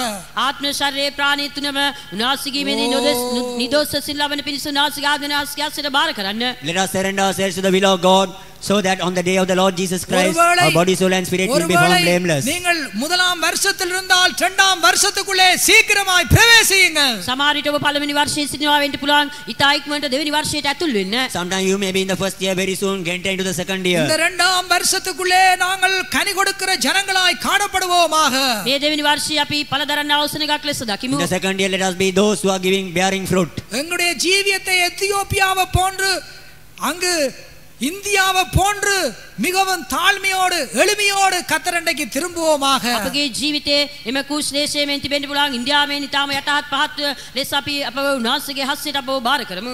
Our lives may be like India or the land of Ethiopia, as a distressed people, as a poor and needy people. Let us turn to the Lord. நாங்கள் ஒடுக்கப்பட்ட கடன்பட்ட முறுமுறுக்கிற ஜனங்களை போன்று கத்தரண்டைக்கு திரும்பினால் கத்தர் நம்மை பெரிய சேவர்களாய் மாற்ற முடியும். අපි විපතට පත් වුණ අවසනයක් ලෙස නායතුරා සතිසනයක් ලෙස එම කොඳුනන අවසනයක් ලෙස අපි උන්වහන්සේගේ අසල අපි බාර වෙන ලබන විට උන්වහන්සේ අපිව මාත්සනයක් ලෙස මාරු කරනවා ඇති. When we turn to the Lord, as people who have been distressed, who are in debt, who have been discontent, as a great people, the Lord is able to change us. நம்ம போன்று பாடுபட்ட கிறிஸ்து நமக்காக நம்மோடு கூட இருக்கிறார் நம்மை மாற்றும்படிக்கு. කල්වාරි අප උදෙසා දුකින් දාම යේසුස් වහන්සේ අපව මාරු කරන පිණිස අප සමග සිටිනසේක. Jesus, who has endured sufferings like us, He is there for us in order to change us. நம்மை விசாரிக்கவும் நம்மை அந்த விருந்து சாலைக்கு கொண்டு செல்லவும் நம்முடைய பெரிய சக்கரவர்த்தி நமக்கு உதவி செய்ய போகிறார். ஹalleluya. අපව පිණිසත් ඒ විශාල වූ මංගල්‍ය කැමට අපව ගෙන යන ලබන පිණිසත් උන්වහන්සේ දිවිනාසව සමග සිටිනසේක. In order to inquire after us and take us into that banqueting house, that great emperor, the Lord Jesus Christ, is there for us to help us. நாச்சியாருடைய நிலவரத்துக்கு வருவோமாக. සියලු දෙනාම මෙම ස්වාමීන්වහන්සේගේ තත්ත්වයට පැමිණෙමු. Let us all come to the state of being the mistress. எல்லாரும் அந்த சாராளுடைய அனுபவத்தை பெற்றுக்கொள்வோமாக. සියලු දෙනාම මෙම සාරාගේ අත්දැකීම ලබා Let us ගනිමු. all receive the experience of Sarah. ஆண்டவரே என்னை சாராளை போல மாற்றும் என்று கேளுங்கள். ස්වාමිනී මාව සාරාමින් මාරු කරන්න කියා කියන්න. Ask the Lord and say, Lord, change me as Sarah. கர்த்தர் இந்த மத்தியான நேரத்திலே உங்களை மாற்றுவார். උන්වහන්සේ මේ දහවල් වේලාව අපිව මාරු කරනවා In ඇති. this afternoon, the Lord will change us. கர்த்தர் வரைக்கும் நாம் இந்த இரண்டாம் வருஷத்தை கடிப்போமாக. උන්වහන්සේ පැමිණෙන සුරු අපි මේ දෙවෙනි වර්ෂයේ සිටිමු. Till the Lord Jesus Christ comes, let us go through the second year. சீக்கிரமாய் அந்த வருகையிலே எடுத்துக்கொள்ளப்பட போகின்றோம். ඊට ඉක්මනින්ම ඊමේදී අපව සොයාගන්න ලබන්න Very soon we are being caught up when He appears. நாம் அந்த மேகத்திலே எடுத்துக்கொள்ளப்பட கூடிய அளவுக்கு நம்மை தூசுகளாக மாற்றுவோமாக. එම වලාකුළු වලින් අපව සොන ලබන්න පුළුවන් වෙන ප්‍රමාණයට අපි අපව දූවිලක් ලෙස මාරු Let කරගනිමු. us change ourselves and become as dust to such an extent where we could நம்மை be caught up in the clouds. பரிசுத்தவான்களாக மாற்றிக்கொள்வோமாக. අපව සුද්ධවන්තයන් ලෙස මාරු As කරගනිමු. saints of God, let us change நம்மை ourselves. நீதிமான்களாய் மாற்றிக்கொள்வோமாக. අපව ධර්මිෂ්ඨයන් ලෙස මාරු කරගනිමු. As righteous people, let us change நம்மை ourselves. நல்மனச்சாட்சியுடையவர்களாய் மாற்றிக்கொள்வோமாக. අපි ආපත්තද සාක්ෂියක් ඇති අය ලෙස මාරු කරගනිමු. As people who have good conscience, let us change our ourselves. சீக்கிரமாய் வருவார். ஹalleluya. උන්වහන්සේ තා ඉක්මනින් පැමිණෙනවා. For the Lord will appear very soon. தாழ்மையின் குணத்தை நாம் பெற்றுக்கொள்வோமாக. යටාත්කමේ ස්වභාවය අපි ලබා ගනිමු. That character of humility, let us receive it. கர்த்தர் ஏழைகள் மேலே இரக்கமுள்ள தேவனாய் இருக்கிறார். උන්වහන්සේ දිලෙන් දන් කෙරේ අනුකම්පා ඇත්තා වූ දිවි කෙනෙක් And ලෙස the Lord is සිටිනවා. a Lord of compassion over the poor எங்களுடைய people. சக்கரவர்த்தியை நோக்கி கதறுவோமாக. ඒ අපේ අධිපතියා කෙරේ අපි Let us call unto අඬගසමු. our emperor. கர்த்தர் சக்கரவர்த்தியை நோக்கி கதறுவோமாக. මේ අධිපතියාට අපි අඬගසමු. Let us call unto the emperor our Lord. அவருடைய வருகைக்கு ஆயத்தப்படுவோமாக. උන්වහන්සේ ගීමට අපි සූදානම් Let us be වෙමු. ready for His coming. ஹalleluya ஹalleluya உம்முடைய வருகைக்கு ஆயத்தப்படுத்தும் ஆண்டவரே. ஷபா ரபா ரபா தரா நபா ஷபா ரபா லபா திரவல கஷ்யா லபாரியா திரபலா தியா லபாரியா ஷிரா லபாரியா லபத்ரே ஷிரபலா திரா லபாரியா. ஆண்டவரே என்னை சாராள போல மாற்றும் என்று கேளுங்கள். මාව සාරාමින් මාරු කරන්න කියා ඉල්ලන්න. Ask the Lord and say, Lord, change me as Sarah. ஆண்டவரே என்னை சாராள போல மாற்றும். Lord, ස්වාමිනී change මාව me as සාරාමින් Sarah. මාරු කරන්න. அவர்களை தான் கர்த்தர் ஆளுகை செய்ய முடியும். එවැනි අයට තමයි උන්වහන්සේ ආණ්ඩු කරලා ලබන්න පුළුවන්. Only they can rule with the Lord. எங்களுடைய சக்கரவர்த்தி இந்த 127 நாடுகளை தான் ஆளுகை செய்ய போகிறார். ஹalleluya. අධිපතියා මේ රටවල් 127ක් ආණ්ඩු කරලා ලබන්න Our යනවා. emperor is going to rule over the 127 நாம் இந்த countries. சுபாவத்தண்டைக்கு வருவோமாக. අපි එම ස්වභාවයට Let us come to පැමිණෙමු. those characters. Hallelujah hallelujah hallelujah. Shinabala turana bakaturenia katurana bakaturikatana bakaturikabania. Shinabala turana bakaturenia turana bakaturikatana. Hallelujah, hallelujah, hallelujah, hallelujah, hallelujah. ஆண்டவரே ஸ்தோத்திரம் ஸ்தோத்திரம் ஸ்தோத்திரம் ஸ்தோத்திரம். எங்களை அந்த சாராட போன்று மாற்றி அவருடைய 3ஆம் வருஷத்தினுடைய ராஜ்ய பாரத்திலே நம்மை அந்த விருந்து சாலைக்குள்ளே நடத்த போகிறார். அவருடைய கருத்துக்கு எங்களை ஒப்பு கொடுத்து ஸ்தோத்திரம் பண்ணுவோம். උන්වහන්සේ අපෝ සාරාමින් මාරු කරමින් එවන් තුන්වෙනි වර්ෂයේ පවත්වලා ලබන්ට යනවා. ඔයම මංගල්‍යයට උන්වහන්සේ අපෝද පංගුකාරකම කරලා ලබන්ට යනවා. ඒ නිසා අපි උන්වහන්සේට ස්තුති කරමු. Changing us to become like Sarah, and he is going to make us enter the banqueting house that feasts in the 3rd year. Therefore let us praise the Lord. Hallelujah. Praise it, praise it, praise it, praise it. எங்களுடைய சக்கரவர்த்தி 127 நாடுகளை ஆளுகை செய்ய போகிறார். අපගේ අධිපතිය රටවල් 127ක් ආණ්ඩු කරලා ලබන්ට යනවා. Our emperor is going to rule over 127 countries. அதனுடைய அர்த்தம் என்னவென்றால் நம் இந்த சுபாவங்கள் இருந்தால் மாத்திரமே அவரோடு கூட நாங்கள் எடுத்துக்கொள்ளப்படுவோம். ඒ අර්ථය කුමක්ද නම් අපි එම ස්වභාවය ඇතුළේ සිටිනවා නම් පමණයි උන්වහන්සේ සමග අපොස්සනු The ලබන්නේ. meaning of that, if we possess the same character only, we will be caught up together with him. இந்த சுபாவங்களை பெற்றுக்கொள்ள வாஞ்சிக்கிறவர்கள் எல்லாரும் கரங்களை தட்டி கர்த்தரை ஸ்தோத்திரியுங்கள். ඒ ස්වභාවය ලබා ගන්නට ආසාවෙන් ආව සියලු දෙනාම ඔබේ දයත් ඔසවා උන්වහන්සේට ස්තුති All those who කරන්න. desire to receive the character, raise your hands and praise the Lord. Hallelujah. Hallelujah. நான் உம்மை ஸ்தோத்திரிக்கிறேன், நான் உம்மை ஸ்தோத்திரிக்கிறேன், நான் உம்மை ஸ்தோத்திரிக்கிறேன். இந்த சுபாவங்களினால் நிரப்பி உம்முடைய வரைக்கு ஆயத்தப்படுத்தும் ஆண்டவரே. நாம் அதிகமாய் கர்த்தருடைய பரிபூர்ண சித்தத்தை செய்ய வேண்டும். අපි වඩ වඩා උන්වහන්සේගේ සම්පූර්ණ කැමැත්ත කරන්ට ඕන. More and more we must do the perfect will of God. ஆவி ஆத்மா சரீரத்தில் அவருடைய சித்தம் செய்ய கிருபை தரும்படியாய் ஸ்தோத்திரம் பண்ணுவோம். ආත්මය ශරීරයේ ප්‍රාණය උන්වහන්සේගේ කැමැත්ත කරන්ට අවශ්‍ය කරුණාව දෙන පිණිස ස්තුති For the කරමු. Lord to give us grace so that we will be able to do his will in our body, soul and spirit. Let us praise the Lord. Hallelujah, hallelujah, hallelujah, hallelujah. நம்முடைய பெயர்கள் எல்லாம் மாற்றப்பட்டு என்றென்றைக்கும் பெருகிறவர்களாக கனி கொடுக்கிறவர்களாக இருக்க உதவி செய்யும்படியா ஸ்தோத்திரம் අපගේ பண்ணுவோம். නාමයන් සියල්ලම මාරු කර වඩ වඩා වැඩි වී වඩ වඩා ඵල දරන්නා වූ අයලෙස උන්වහන්සේ අපි මාරු කරන්ට යනවා. ඒ නිසා ස්තුති කරමු. All our names should be changed. We must bear fruit and abound in those fruits. The Lord must change us that way. Therefore, praise the Lord. Hallelujah. ஸ்தோத்திரம் ஸ்தோத்திரம் ஸ்தோத்திரம். எங்களுடைய வாழ்க்கையிலே ஆவிக்குரியவர்களாய் எங்களை மாற்றி நாச்சியார போல மாற்ற போறபடினால ஸ்தோத்திரம் අපගේ பண்ணுவோம். ජීවිතය අපි ආත්මික අය ලෙස මාරු කර ස්වාමි දුවරගේ තත්ත්වයට අපව ගෙනෙන්න යනවා. ඒ නිසා ස්තුති The කරමු. Lord is going to change our spiritual, make us as spiritual people and bring us to the state where we could be called as the mistress. Therefore, let us praise the Lord. Hallelujah. ஸ்தோத்திரம் ஸ்தோத்திரம். நம்முடைய இயேசு சீக்கிரம் வருவார். தாழ்மையுள்ள ஜனத்தை சேர்ப்பார். கீழ்ப்படிவுள்ள ஆவி உள்ளவர்களை கர்த்தர் வந்து சேர்ப்பாரதுக்காக ஸ்தோத்திரம் பண்ணுவோம். අපගේ ශාස්ත්‍රතා ඉක්මනින් පැමිණෙන්න යනවා. යටහත් වූ සෙනඟ එක්රැස් කර ලබන්ට යනවා. කීකරු සෙනඟ එක්රැස් කරන ලබන්ට යනවා. ඒ නිසා අපි උන්වහන්සේට ස්තුති කරමු. The Lord Jesus Christ is going to appear very soon. The humble people and the obedient people, the Lord is going to gather unto himself. Therefore, let us praise the Lord. Hallelujah. Praise the Lord. Praise the Lord. அருமையான இயேசுவே, ප්‍රේමවන්ත යේසුස් Beloved Jesus, இந்த ஆத்துமாக்கள் யாவரையும் உம்முடைய கையிலே கொடுக்கிறேன். මේ ආත්ම සියල්ලම ඔබගේ හස්තයට බාර කරමි. I surrender all these souls into thy hands. நாங்கள் உம்முடைய வரியிலே எடுத்துக்கொள்ளப்படுவதற்கு இன்னும் தகுதி இல்லை. අපි ඔබ වහන්සේගේ මේ දොස්වගන් ලබන්ට කිසිම සුදුසුකමක් නැහැ. We are not yet worthy to be caught up when you appear. என்றாலும் உம்முடைய வருகை வரைக்கும் நீர் இந்த 2வது வருஷத்திலே எங்களை வைத்திருக்கிறபடினால ஸ்தோத்திரம். නමුත් ඔබ වහන්සේගේ මේ වෙනතුරු මේ දෙවෙනි වර්ෂය අපව තබා තිබෙන නිසා අපි ඔබ වහන්සේට ස්තුති කරමු. But until you appear, you are keeping us in the 2nd year. Therefore, we praise you. 2ஆம் வருஷத்திலே கர்த்தாவே எங்களுக்குள்ளே சாராளுடைய ஜீவியம் காணப்பட உதவி செய்யும். මේ දෙවෙනි වර්ෂයේ ස්වාමිනී අපගේ ජීවිතේ සාරාගේ ස්වභාවය දකින ලබන්ට උදව් කළ මැනව. Lord, in the 2nd year, help us so that the character of Sarah should be found in us. கீழ்ப்படுகிற ஆவியுடையவர்களாக இருக்க கிருபைதாரும். සියල්ලටම කීකරුකම ආත්මය තුළ සිටින්න උදව් කළ මැනව. Give us grace that we will be obedient in all ஆவிக்குரிய things. மனுஷனை பாதுகாக்கிறவர்களாக இருக்க கிருபைதாரும். ආත්මික මනුෂ්‍යව ආරක්ෂා කරගන්න අවශ්‍ය කරුණාව දුන මැනව. And give us grace so that we will be able to preserve the spiritual நாங்கள் man. எப்பொழுதும் மற்றவர்களுக்கு நன்மை செய்கிறவர்களாக இருக்க கிருபைதாரும். අපි නිතරම අන් අයට යහපත කරන්න අපිට අවශ්‍ය කරුණාව දුන Give us මැනව. grace so that we will be able to do good unto the நன்மை others. செய்து பாட அனுபவிக்க அவருடைய தீமை அனுபவிக்க கிருபைதாரும். යහපත කර දුක් විඳින්න යයිතුකම දරාගෙන තුනස් අපිට උදව් කළ මැනව. So that we will suffer affliction after doing good and to receive that he will give us grace. நாங்கள் எப்பொழுதும் ஆவிக்குரிய ஜீவிதத்திலே நாச்சியாராக தேவபக்தி உள்ள கனம் பொருந்தின ஸ்திரீகளாக இருக்க கிருபைதாரும். අපි නිතරම ආත්මික ජීවිතයේ ස්වාමි දුව ලෙස වැඩුණා වූ තත්ත්වයේ භක්තිවන්ත ලෙස ජීවත් වෙන්න උදව් කළ මැනව. Always that so that we will be found as a mistress in our spiritual life, that we will be a godly person and people of honor, give us நம்முடைய grace. பெயர்கள் எல்லாம் மாற்றப்பட்டு நாங்கள் கனி கொடுக்கிறவர்களா இருக்க கிருபைதாரும். අපගේ නාමයන් සියල්ල මාරු කර පළදරන්ට අපිට උදව් කළ මැනව. Let all our names be changed and let us bear fruit. நம்முடைய ஜீவியத்திலே இந்த 3 படி மாவிலே அப்பம் சுடுறவர்களா இருக்க கிருபைதாரும். අපගේ ජීවිතයේ මේ පිටි නැලි තුලින් රොටි සාදන්නා වූ අය ලෙස ජීවත් වෙන්න අපිට උදව් කළ මැනව. In our lives, give us grace so that we'll be able to make that meal out of the 3 measures. நம்முடைய பரிபூர்ண சித்தம் செய்து நம்முடைய வரியிலே காணப்பட தகுதியாக்கும். ඔබගේ සම්පූර්ණ කැමැත්ත කර ඔබ ආසගීමේ දකි ලබන්න සුදුසුකම් කළ මැනව. Help us, O Lord, that we'll do thy perfect will be found உங்களை at your ஒவ்வொருவரையும் appearing. உம்முடைய கரத்திலே வைக்கிறோம். அந்த 3ஆம் வருடத்திலே உம்மோடு கூட விருந்துண்ண எங்களை தகுதியாக்கும். අපි සියලු දෙනා වාසකසට බාර කරනවා. එම 3 වෙනි වර්ෂයේ එම මංගල්‍යයේ අපි සියලු දෙනාම සුදුසුකම් කළ මැනව.